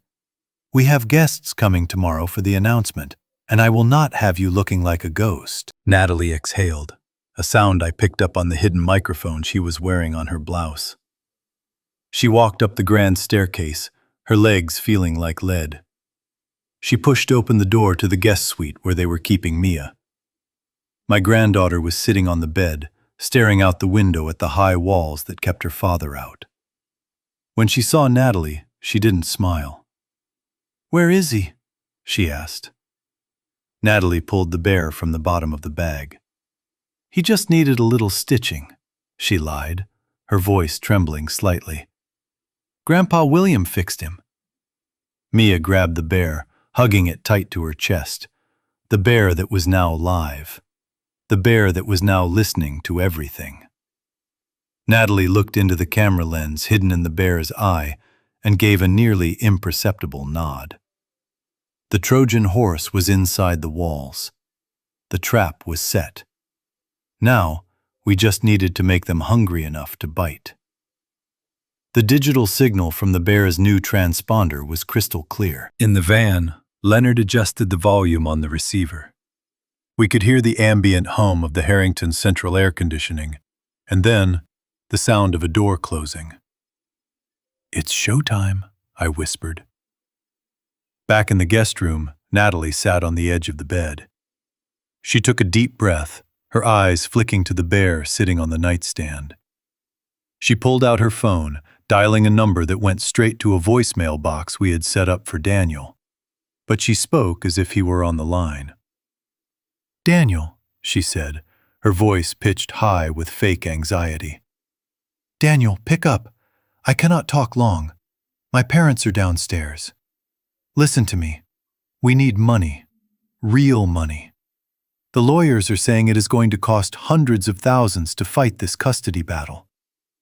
She paused, listening to the silence of the room, letting the tension build for the hidden microphone. I remembered something, she continued, leaning closer to the bear. Remember that old story your dad used to tell? About the safety deposit box in the old shed behind his house? The one he kept from his days in the Middle East? He told me once, when he was drunk, that he kept a bag of uncut diamonds in there. Leonard and I exchanged a look. It was a classic bait. Diamonds. The ultimate currency for desperate people. Untraceable, high value, easy to move. Natalie's voice dropped to a conspiratorial whisper. He said he was saving them for a rainy day. Well, it is pouring now, Daniel. If you can get into that shed tonight, before the police freeze his assets, we could pay for the best defense team in the state. We could run away. Just get the diamonds. The combination is his birthday. She hung up the phone. It was a flawless performance. She had planted the seed of greed in soil that was already fertile with desperation. Downstairs, in the master's study, Richard Harrington was sitting at his desk, wearing a pair of high-end, noise-canceling headphones connected to his own receiver. We couldn't see him, but we could hear him. The audio feed from the bear picked up a sudden movement, the sound of a chair scraping back violently. Did you hear that? Richard's voice came through our speakers, not from the bear, but from the bug Leonard had managed to plant on his car earlier that day. Diamonds, Sylvia's voice replied. She sounded breathless. Uncut diamonds. That old fool. I knew he was hiding something. He is not going to use them for a lawyer, Richard sneered. He is going to use them to disappear. If he liquidates those stones, we will never see a dime of that trust fund money. We have to get them first, Sylvia said. Tonight, before Daniel gets there. I leaned back in the van, a cold smile touching my lips.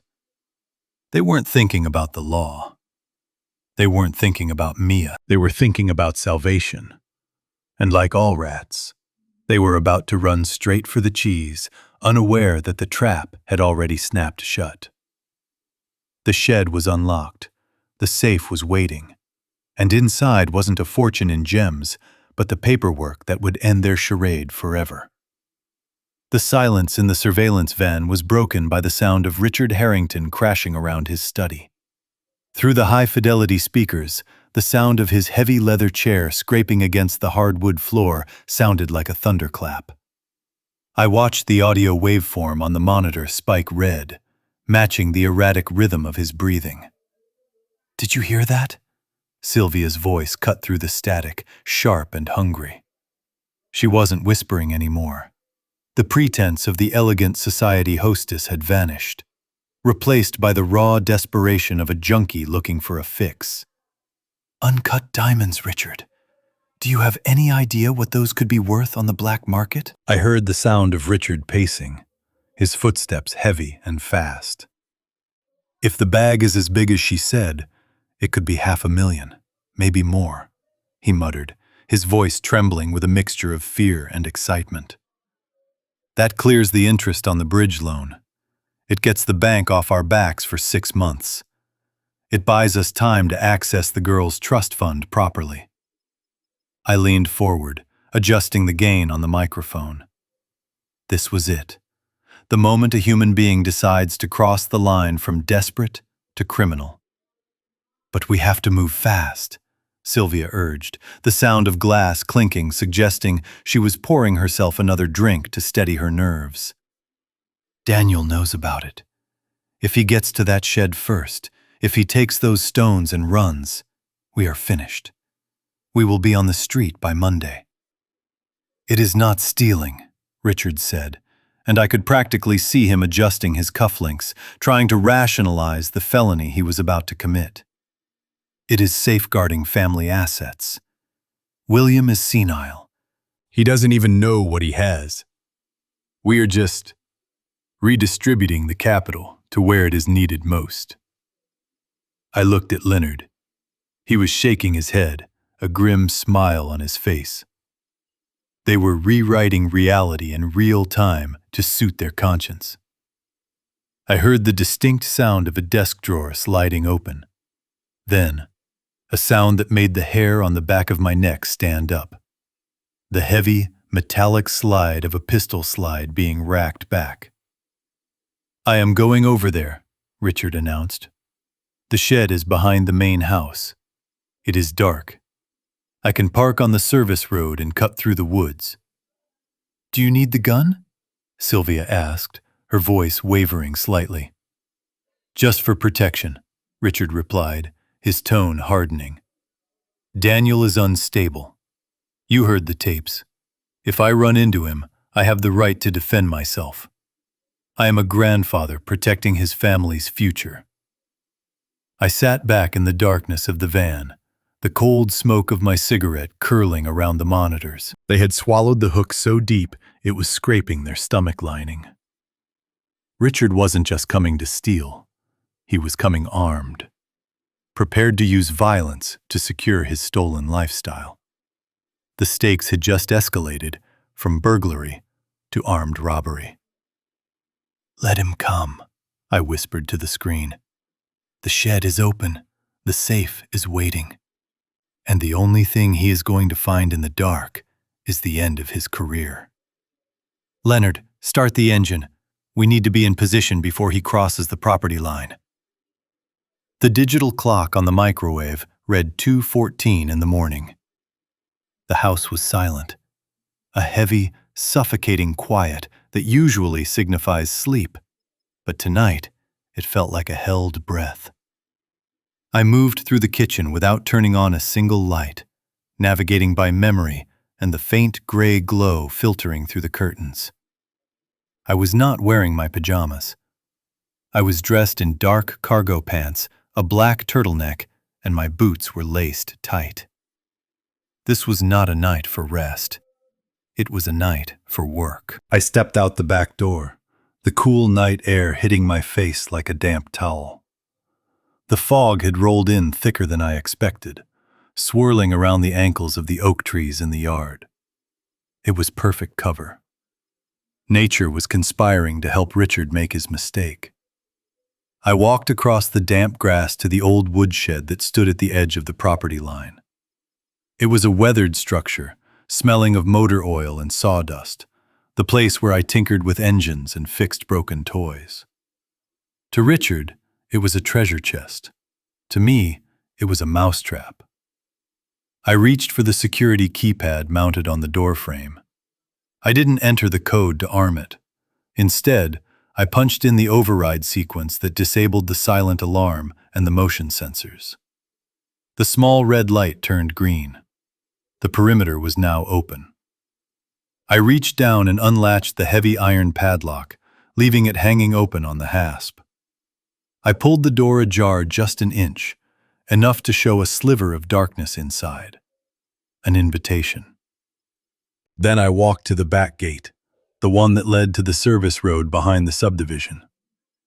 I slid the bolt back and pushed the wood gate open. It creaked slightly, a sound that would have made a younger man nervous, but to my ears, it was just the sound of the stage being set. I went back inside the shed and pulled a metal folding chair into the deepest corner, behind the stack of winter tires and the lawnmower. I didn't hide. I just blended into the shadows. I poured a cup of coffee from the thermos I had brought, the steam rising invisible in the dark. I took a sip, the bitter heat sharpening my senses. I wasn't angry. Anger makes you sloppy. I was focused. I thought about the man who was currently creeping through the woods, clutching a gun he probably didn't know how to use properly, driven by a greed so consuming it had eaten his morality. Richard thought he was the predator tonight. He thought he was coming to raid a senile old man's stash. He had no idea that he was walking into a room with a man who had spent 40 years waiting in the dark for people much more dangerous than a bankrupt real estate developer. I checked my watch. 2:30. The timing was right. Then I heard it, the crunch of dry leaves under a heavy, expensive shoe. It was faint, distant, but unmistakable. Then came the soft, rhythmic panting of a man who was out of shape and running on adrenaline. I set my coffee cup down on the workbench without making a sound. I folded my hands in my lap and watched the sliver of moonlight coming through the door. The guest of honor had arrived. The beam of the tactical flashlight cut through the dusty air like a scalpel, erratic and shaking. Richard stepped into the shed, his expensive Italian loafers crunching on the oil-stained floorboards. From my vantage point in the deep shadows behind the stack of winter tires, I could smell him. It was the sour, metallic scent of fear mixed with expensive cologne. He didn't look like the master of the universe now. He looked like a desperate animal cornered in a cage of his own making. He swept the light across the room, the beam passing inches from my face. But his tunnel vision was so severe he didn't see me. He only had eyes for one thing. He spotted the heavy iron safe in the corner, partially covered by a greasy tarp. A low, guttural sound escaped his throat, a noise of pure greed. He didn't check the perimeter. He didn't check for traps. He rushed toward the safe, dropping to his knees in the sawdust, ruining the fabric of his trousers without a second thought. I watched as he tried the combination Natalie had given him. He spun the dial, left to 10, right to 24, left to 8. He pulled the handle. Locked. He tried again, his fingers fumbling, sweat dripping from his nose onto the cold metal. Locked. The combination was fake, of course. There never was a birthday code. Richard let out a curse that echoed in the small space. He didn't have the patience to try again. He stood up, scanning the workbench frantically until his eyes landed on my heavy-duty pry bar. He grabbed it, the tool looking alien in his manicured hands. He didn't work the lock with finesse. He attacked it. He wedged the tip of the bar into the gap of the door and heaved with all his weight. Metal screeched against metal, a high-pitched shriek that sounded like a wounded bird. He grunted, his face turning purple with exertion, veins bulging in his neck. He struck the locking mechanism again. And again. It was a violent, ugly display of entitlement. He believed the world owed him what was inside that box, and he was willing to break reality to get it. With a final, deafening crack, the old locking bolt gave way. The heavy door swung open, hitting the side of the shed with a dull thud. Richard dropped the pry bar. It clattered to the floor, forgotten. He fell back to his knees, his breath coming in ragged gasps. He shone the flashlight into the dark cavern of the safe. His hand reached in, trembling, fingers curled in anticipation of the velvet bag of diamonds he had been promised. He grasped something, but it wasn't the heavy, shifting weight of stones. It was light. It was paper. He pulled it out, confusion warping his features. It was a single, thick manila folder. There were no diamonds, no gold bars, just a stack of documents. "What is this?" he whispered, his voice cracking. He set the flashlight on the floor and flipped the folder open. I watched his eyes scan the top page. It wasn't a random document. It was the assignment of debt contract I had signed hours ago. He flipped to the next page. The foreclosure notice. The next page, a list of every credit card he had defaulted on. His hands started to shake so violently, the papers rattled. He wasn't looking at a treasure.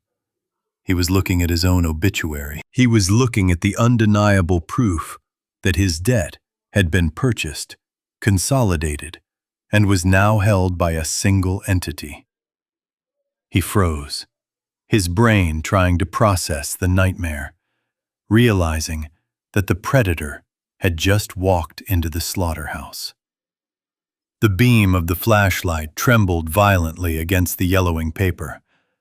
Richard read the document once, then twice, then a third time, his brain refusing to accept the reality of the words printed in bold black ink. Notice of assignment of debt. It was a standard legal header, boring and bureaucratic, but the names listed below it were a death sentence. The transfer of $4.5 million in liabilities from the distressed asset firm to a private individual. And there, at the bottom of the page, signed in a steady, unpretentious hand, was the name of the new creditor. William Carter. Richard dropped the paper as if it were burning his skin. It fluttered to the dirty floor of the shed, landing next to his mud-stained knees. He scrambled backward, his breath coming in short, panicked wheezes. There were no diamonds. There was no secret stash of uncut gems from the Middle East. There was only this: a receipt. A receipt that said the man he had mocked, the man he had called a peasant and a failure, now owned every single brick of his life. He frantically reached back into the safe, his hands clawing at the empty metal walls, hoping against hope that this was a decoy, that the velvet bag was hidden behind the papers. But his fingernails only scraped against cold steel. The safe was empty. The trap was full. His phone buzzed in his pocket, a harsh vibration against his hip. It was Sylvia. He stared at the screen, her name glowing in the darkness. He knew exactly what she was doing. She was pacing the study, glass of wine in hand, already mentally spending the money he was supposed to be stealing. If he told her the truth, if he told her that they had been outsmarted by a retired security guard, she would not offer him comfort.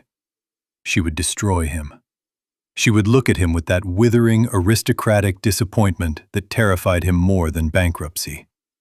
She would see him as a failure, a fool, a man who had let himself be bought by the help. He couldn't do it. His ego, bloated and fragile, would not allow it. He snatched the papers from the floor, crumpling them into a tight ball. He shoved them deep into the inside pocket of his jacket, right next to his pounding heart. He wiped the sweat from his forehead with a shaking hand and composed his face into a mask of frustration rather than terror. He answered the phone. "Do you have them?" Sylvia hissed, her voice tight with greed. Richard swallowed hard, his throat dry as sandpaper. "No," he lied, his voice sounding thin in the damp air. "The safe is empty. The old man must have moved them. Or maybe he sold them years ago." "You are useless," Sylvia spat. "Keep looking. Tear that shed apart if you have to." "I can't," Richard whispered, looking at the open door of the safe, feeling the weight of William's signature in his pocket, burning a hole through his chest. The lock was rusted. It made too much noise. "I have to get out of here before I trigger a silent alarm." He hung up before she could argue. He stood up, his legs wobbling like a newborn colt. He didn't look back at the safe. He turned and stumbled out of the shed, fleeing into the night. He thought he was escaping.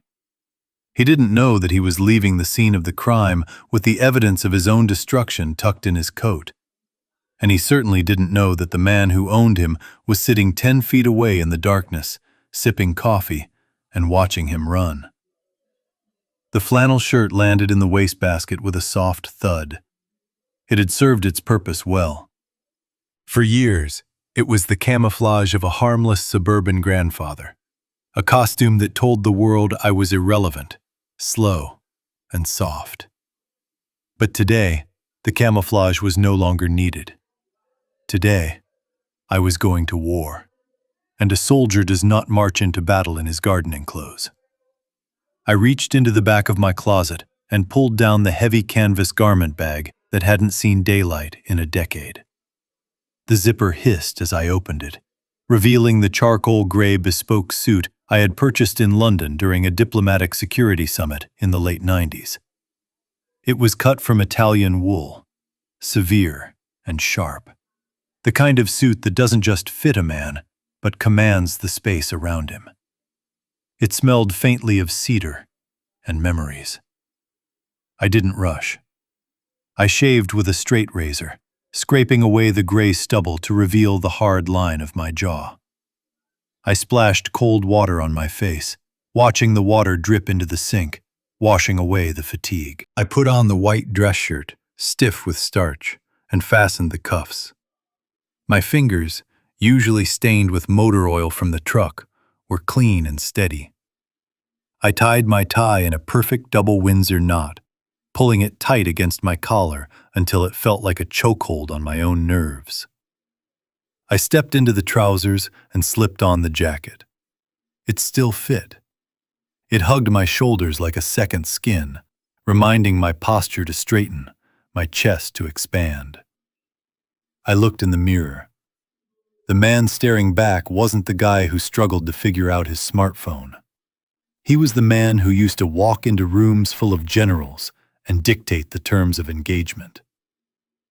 I opened the small velvet box on the dresser.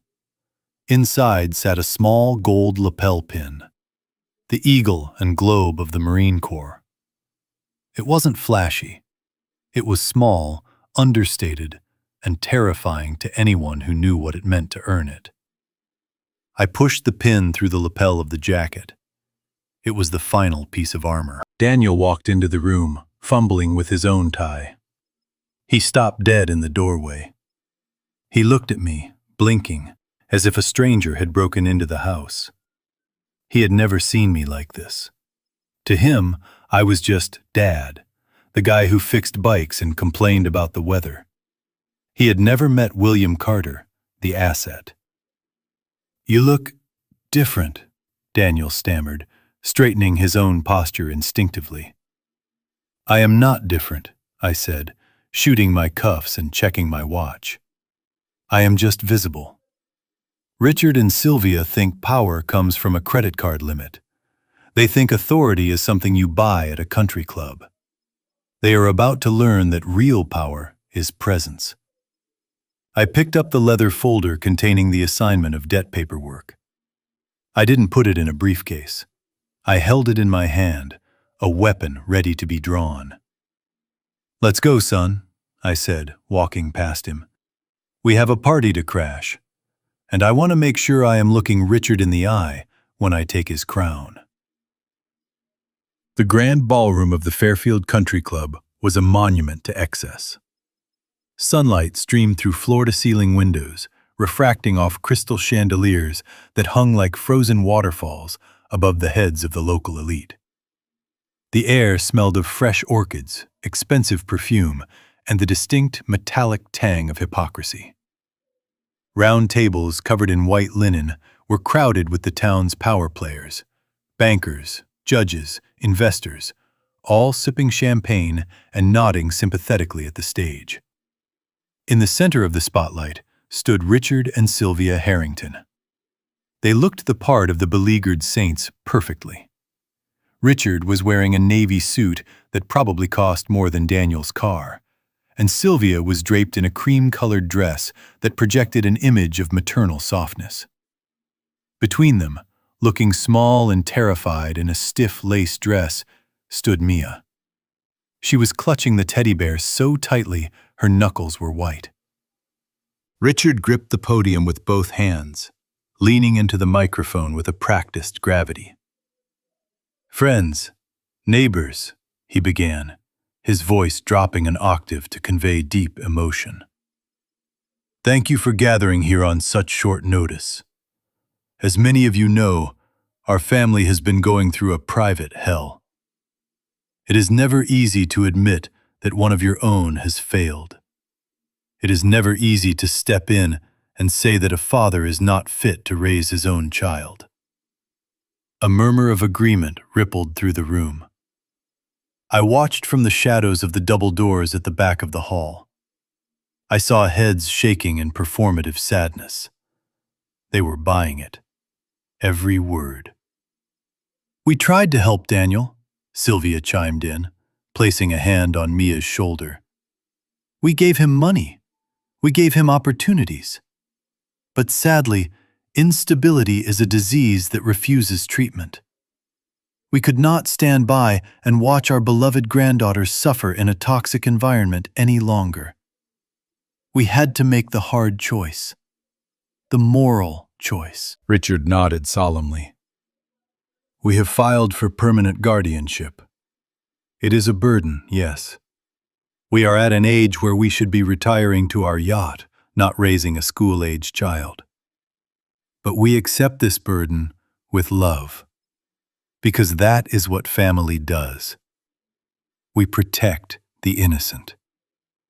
He paused for effect, wiping a non-existent tear from his eye.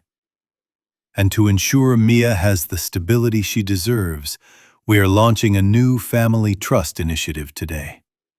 A fund that will be managed exclusively by myself and Sylvia to guarantee her future is secure from outside interference."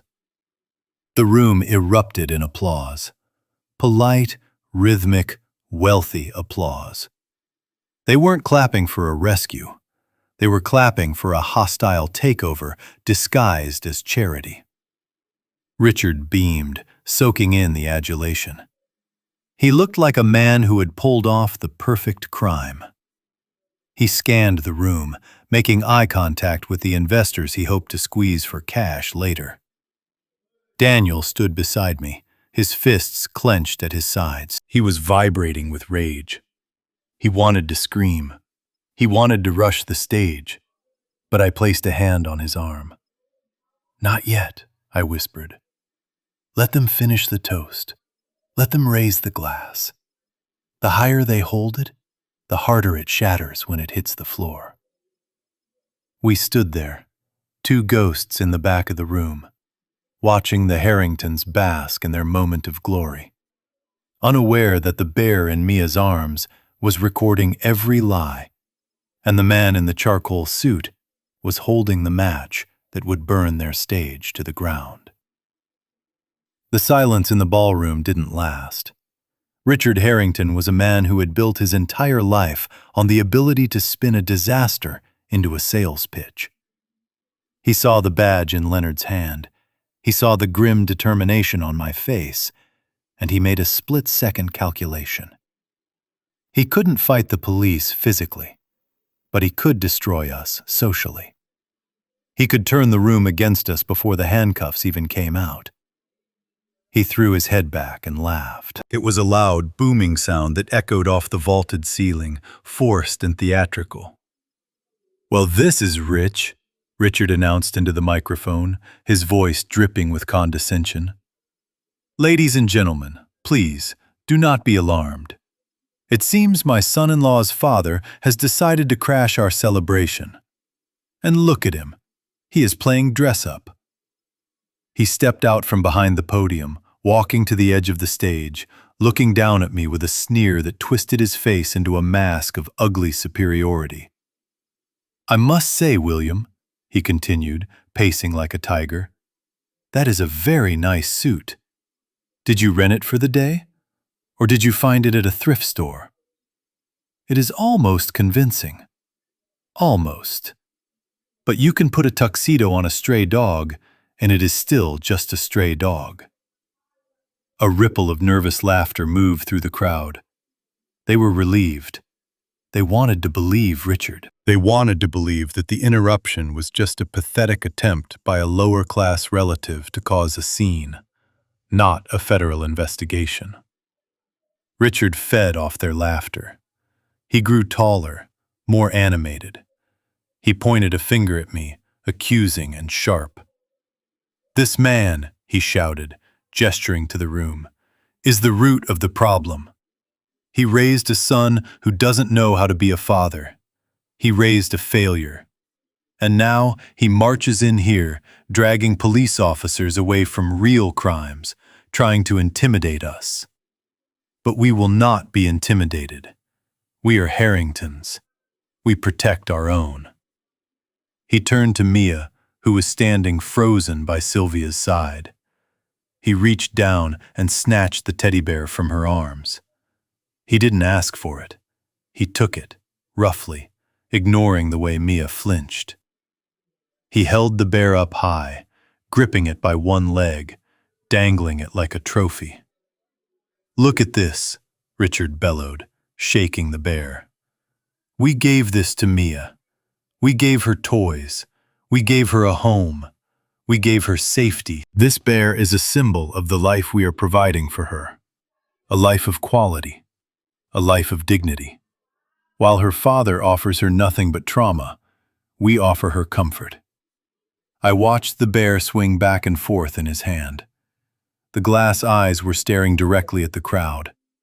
The hidden microphone inside was picking up every decibel of his arrogance. The transponder I had soldered was beaming his voice directly to the speakers in the van outside, and more importantly, to the tablet Leonard was currently holding behind his back.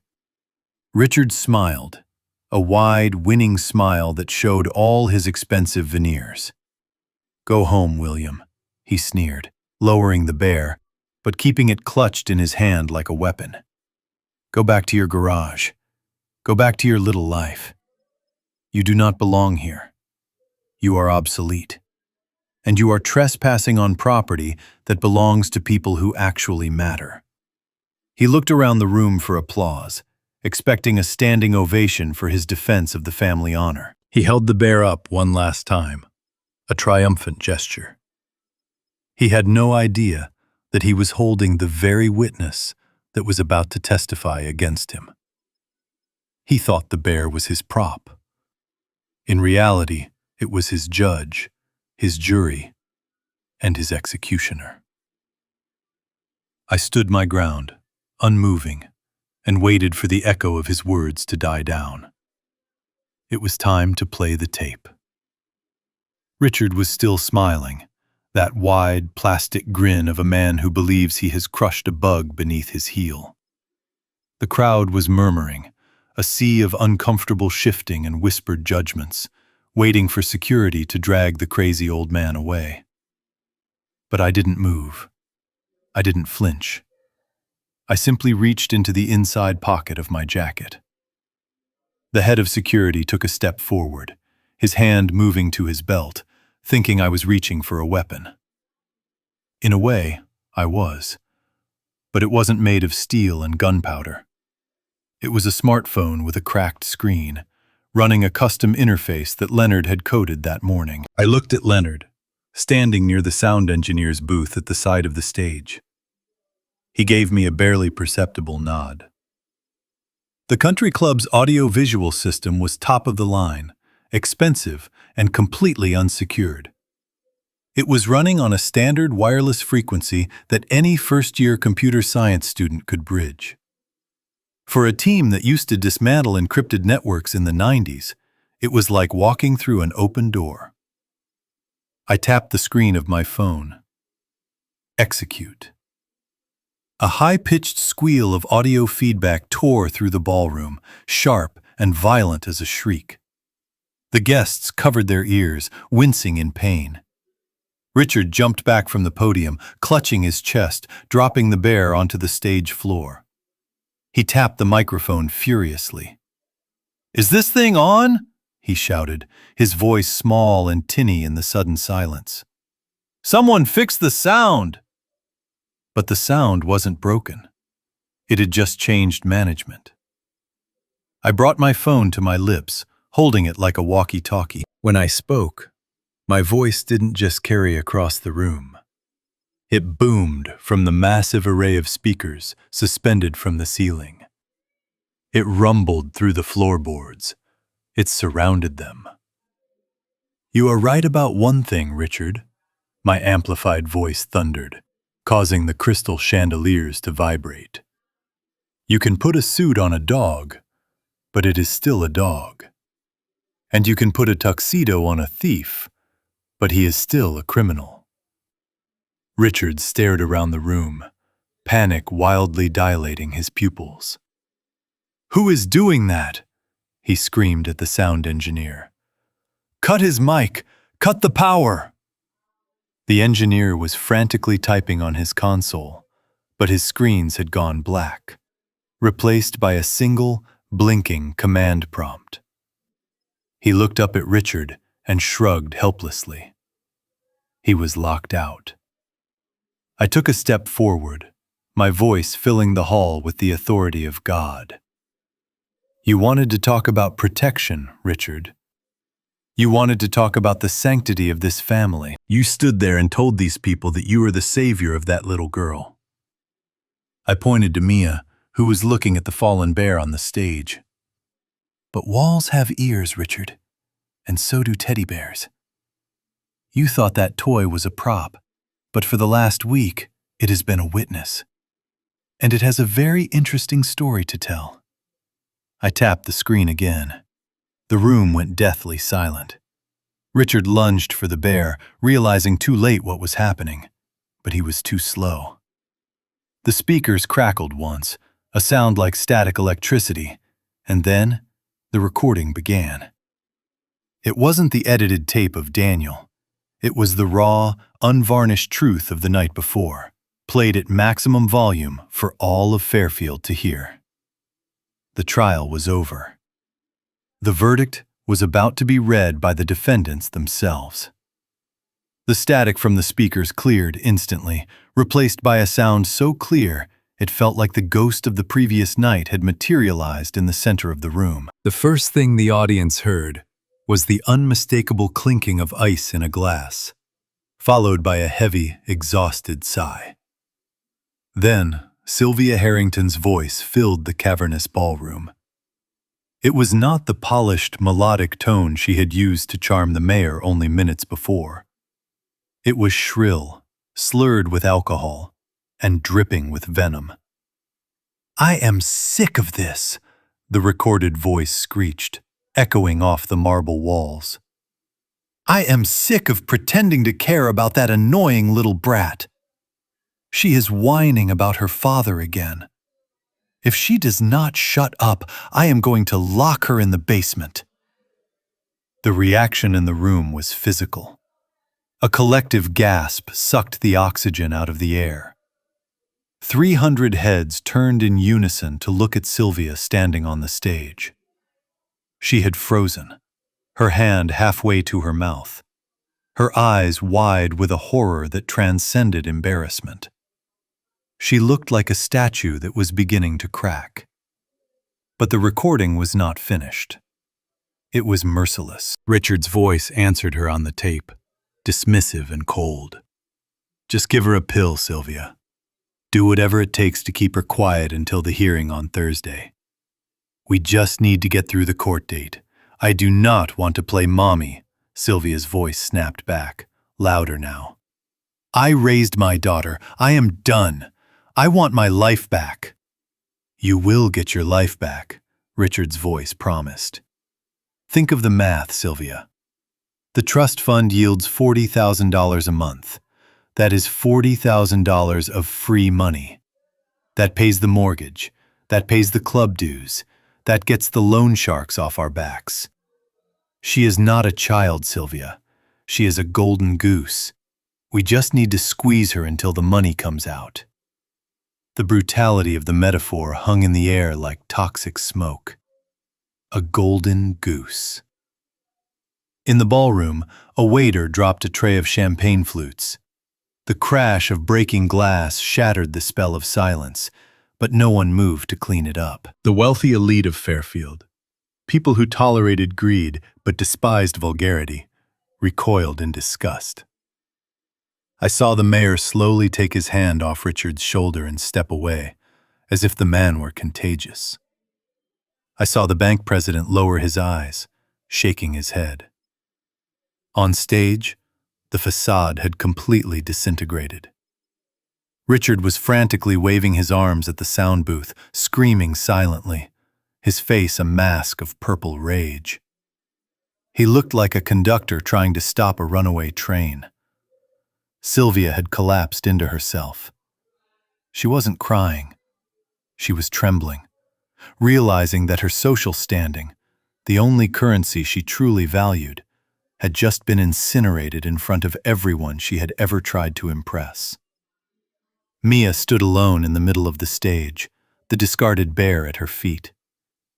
She looked at her grandmother, then at the stunned crowd. She didn't look scared anymore. She looked at the bear, and then she looked at me standing in the back of the room. She understood. The bear had told on them. I didn't need to say another word. The recording played on, capturing the sound of them laughing about Daniel's poverty, mocking his job, and planning to send Mia to a boarding school the moment the checks started clearing. Every sentence was a nail in their coffin. They were not just exposed as bad grandparents, they were exposed as monsters who had sold their own flesh and blood for a membership at a country club. The silence of the crowd transformed into a low, angry murmur. The judgment had been rendered, and it was absolute. The silence that followed the recording was shattered not by applause, but by the heavy, authoritative thud of boots hitting the hardwood floor.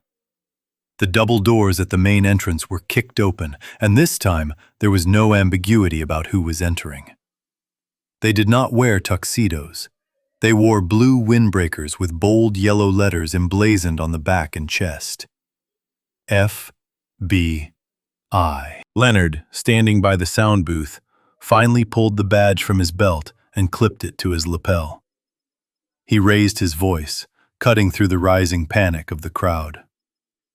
Ladies and gentlemen, please remain calm and stay where you are. This is a federal operation. Panic rippled through the room like a shockwave. The socialites and bankers, people who had never faced a consequence in their lives, scrambled back from the tables, overturning chairs and spilling wine in a desperate bid to distance themselves from the stage. They looked at the Harringtons not with pity, but with the terrified realization that they were standing next to a contagion. Richard Harrington looked at the agents swarming into the room. He looked at the investors who were now glaring at him with hatred. And then he did exactly what a coward does when the walls collapse. He abandoned his wife. He didn't check on Sylvia. He didn't look at Mia. He jumped off the side of the low stage, knocking over a flower arrangement in a clumsy, desperate scramble. He bolted toward the kitchen service entrance, his expensive dress shoes slipping on the polished floor. He was running for his life, his eyes wide and white, the look of a fox hearing the hounds. He didn't make it 10 yards. 2 agents stepped out from behind the heavy velvet curtains of the service hallway. They didn't even have to draw their weapons. Richard, blinded by panic, ran straight into them. He bounced off the chest of the lead agent and sprawled onto the red carpet. It was a pathetic, undignified end to his reign. He scrambled to get up, his hands clawing at the carpet, but the agents were on him instantly. One of them pressed a knee into the small of Richard's back, pinning him to the ground. Richard screamed, a high-pitched, indignant sound that had no place in a room full of dignitaries. "Get off me! Do you know who I am? I am Richard Harrington. I own this town." "You have the right to remain silent," the agent recited, his voice calm and bored, the sound of standard procedure grinding Richard's ego into dust. "We advise you to use it. You are under arrest for federal wire fraud, conspiracy to commit bank fraud, and violation of the Electronic Communications Privacy Act." The sound of the handcuffs clicking shut was louder than any gavel. It was a sharp, metallic snap that signaled the end of an era. Richard was hauled to his feet. His tie was crooked, his hair was a mess, and his face was pressed against the floor moments ago. He looked around the room, searching for an ally, searching for anyone who would step in and save him. But the room was staring back with cold, hard judgment. He locked eyes with me. I was still standing in the back, my hands in my pockets, the ghost of a smile on my face. He opened his mouth to shout, to curse, to blame me for his destruction, but the agent shoved him forward. "Move," the agent ordered. As they marched him out past the stunned guests, Richard hung his head. He wasn't the king anymore. He was just a criminal in a dirty suit. The illusion of power had evaporated, leaving only the ugly truth underneath. And on the stage, Sylvia stood alone, trembling, watching her husband be dragged away, realizing that she was the only one left to answer for their sins. The room was still vibrating from the slam of the exit doors where the agents had dragged Richard away. The air felt thin, electric with the aftershock of the arrest. I walked up the few steps to the stage, the wood creaking softly under my boots. I didn't rush. There was no need to hurry anymore. The war was over, and now it was time to survey the battlefield. Sylvia was standing by the podium, clutching the edge of the wood as if it were the rail of a sinking ship. She looked at me, her face a ruin of mascara and terror. She didn't have the strength to scream. She just stared, her lips trembling, trying to process how the gardener she had mocked had just dismantled her entire existence in under 10 minutes. "You ruined us," she whispered, the microphone picking up her broken voice and amplifying it to the silent room. "You destroyed this family." I stopped in front of her. I looked her in the eye, seeing the hollowness behind the socialite mask. "I did not destroy anything, Sylvia," I said, my voice calm and steady. "I simply turned on the lights. You destroyed yourself when you decided my granddaughter was a paycheck instead of a person." I reached into my jacket and pulled out the leather folder. I opened it slowly, placing the documents on the podium, right on top of Richard's prepared speech about family values. The paper was crisp and white, a stark contrast to the lies that had been spoken there minutes ago. "Do you know what this is?" I asked, tapping the page with my index finger. Sylvia shook her head, her eyes darting around the room, looking for an escape that didn't exist. "This is a notice of default," I announced, addressing the room but keeping my eyes on her. "And this is a transfer of lien. Yesterday afternoon, I purchased the entirety of the Harrington debt portfolio. I own the mortgage on your estate. I own the lease on your cars. I own the credit line that paid for this party." A gasp went through the crowd. The bankers in the room leaned forward, understanding instantly what this meant. The social power dynamic had just flipped upside down. "Technically, the bank was going to give you 30 days to pay," I continued, my voice hardening. "But as the new private lien holder, I have found evidence of criminal asset mismanagement. That gives me the right to accelerate the debt." I leaned into the microphone, making sure every person in the back row could hear the verdict. "I am calling the loan due, Sylvia. Right now. In full. $4.5 million. Can you write a check today?" Sylvia made a small, choking sound. She shook her head. "No," she whispered. "We need time. We have assets." "You have nothing," I corrected. "You are insolvent. And because you cannot pay, I am exercising my right to immediate possession of the collateral to recover my investment." I looked out at the stunned crowd. "This party is over. The champagne you are drinking is now my property. The venue rental is charged to my account. And as for the estate," I turned back to Sylvia, "you have until sunset to vacate the Oaks. You can take your clothes and your personal toiletries. Everything else, the furniture, the art, the jewelry, the vehicles, stays. It is all being seized to satisfy the judgment. You are not just bankrupt, Sylvia. You are homeless. I closed the folder with a sharp snap. It sounded like a gunshot in the quiet room. I picked up the folder and turned away from her. I didn't wait for her to beg. There was no mercy left in the tank. I walked over to where Mia was standing, looking small and confused amidst the wreckage of her grandparents' ego. I held out my hand. "Come on, Mia," I said gently, my voice softening for the first time. "Let's go home. Your dad is waiting for you. And we have a lot of packing to do. But not for us." The daffodils were beginning to push through the soil in the backyard. It had been 30 days since the chaos at the country club. 30 days since the police sirens faded and the cameras stopped flashing. The silence that settled over our small house was not the heavy, suffocating silence of fear that used to live here. It was a light, breathing silence. It was the sound of a family exhaling after holding its breath for years.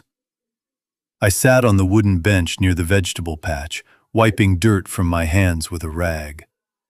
I wasn't wearing the Italian suit. That was back in the garment bag, zipped tight and pushed to the back of the closet, likely never to be seen again.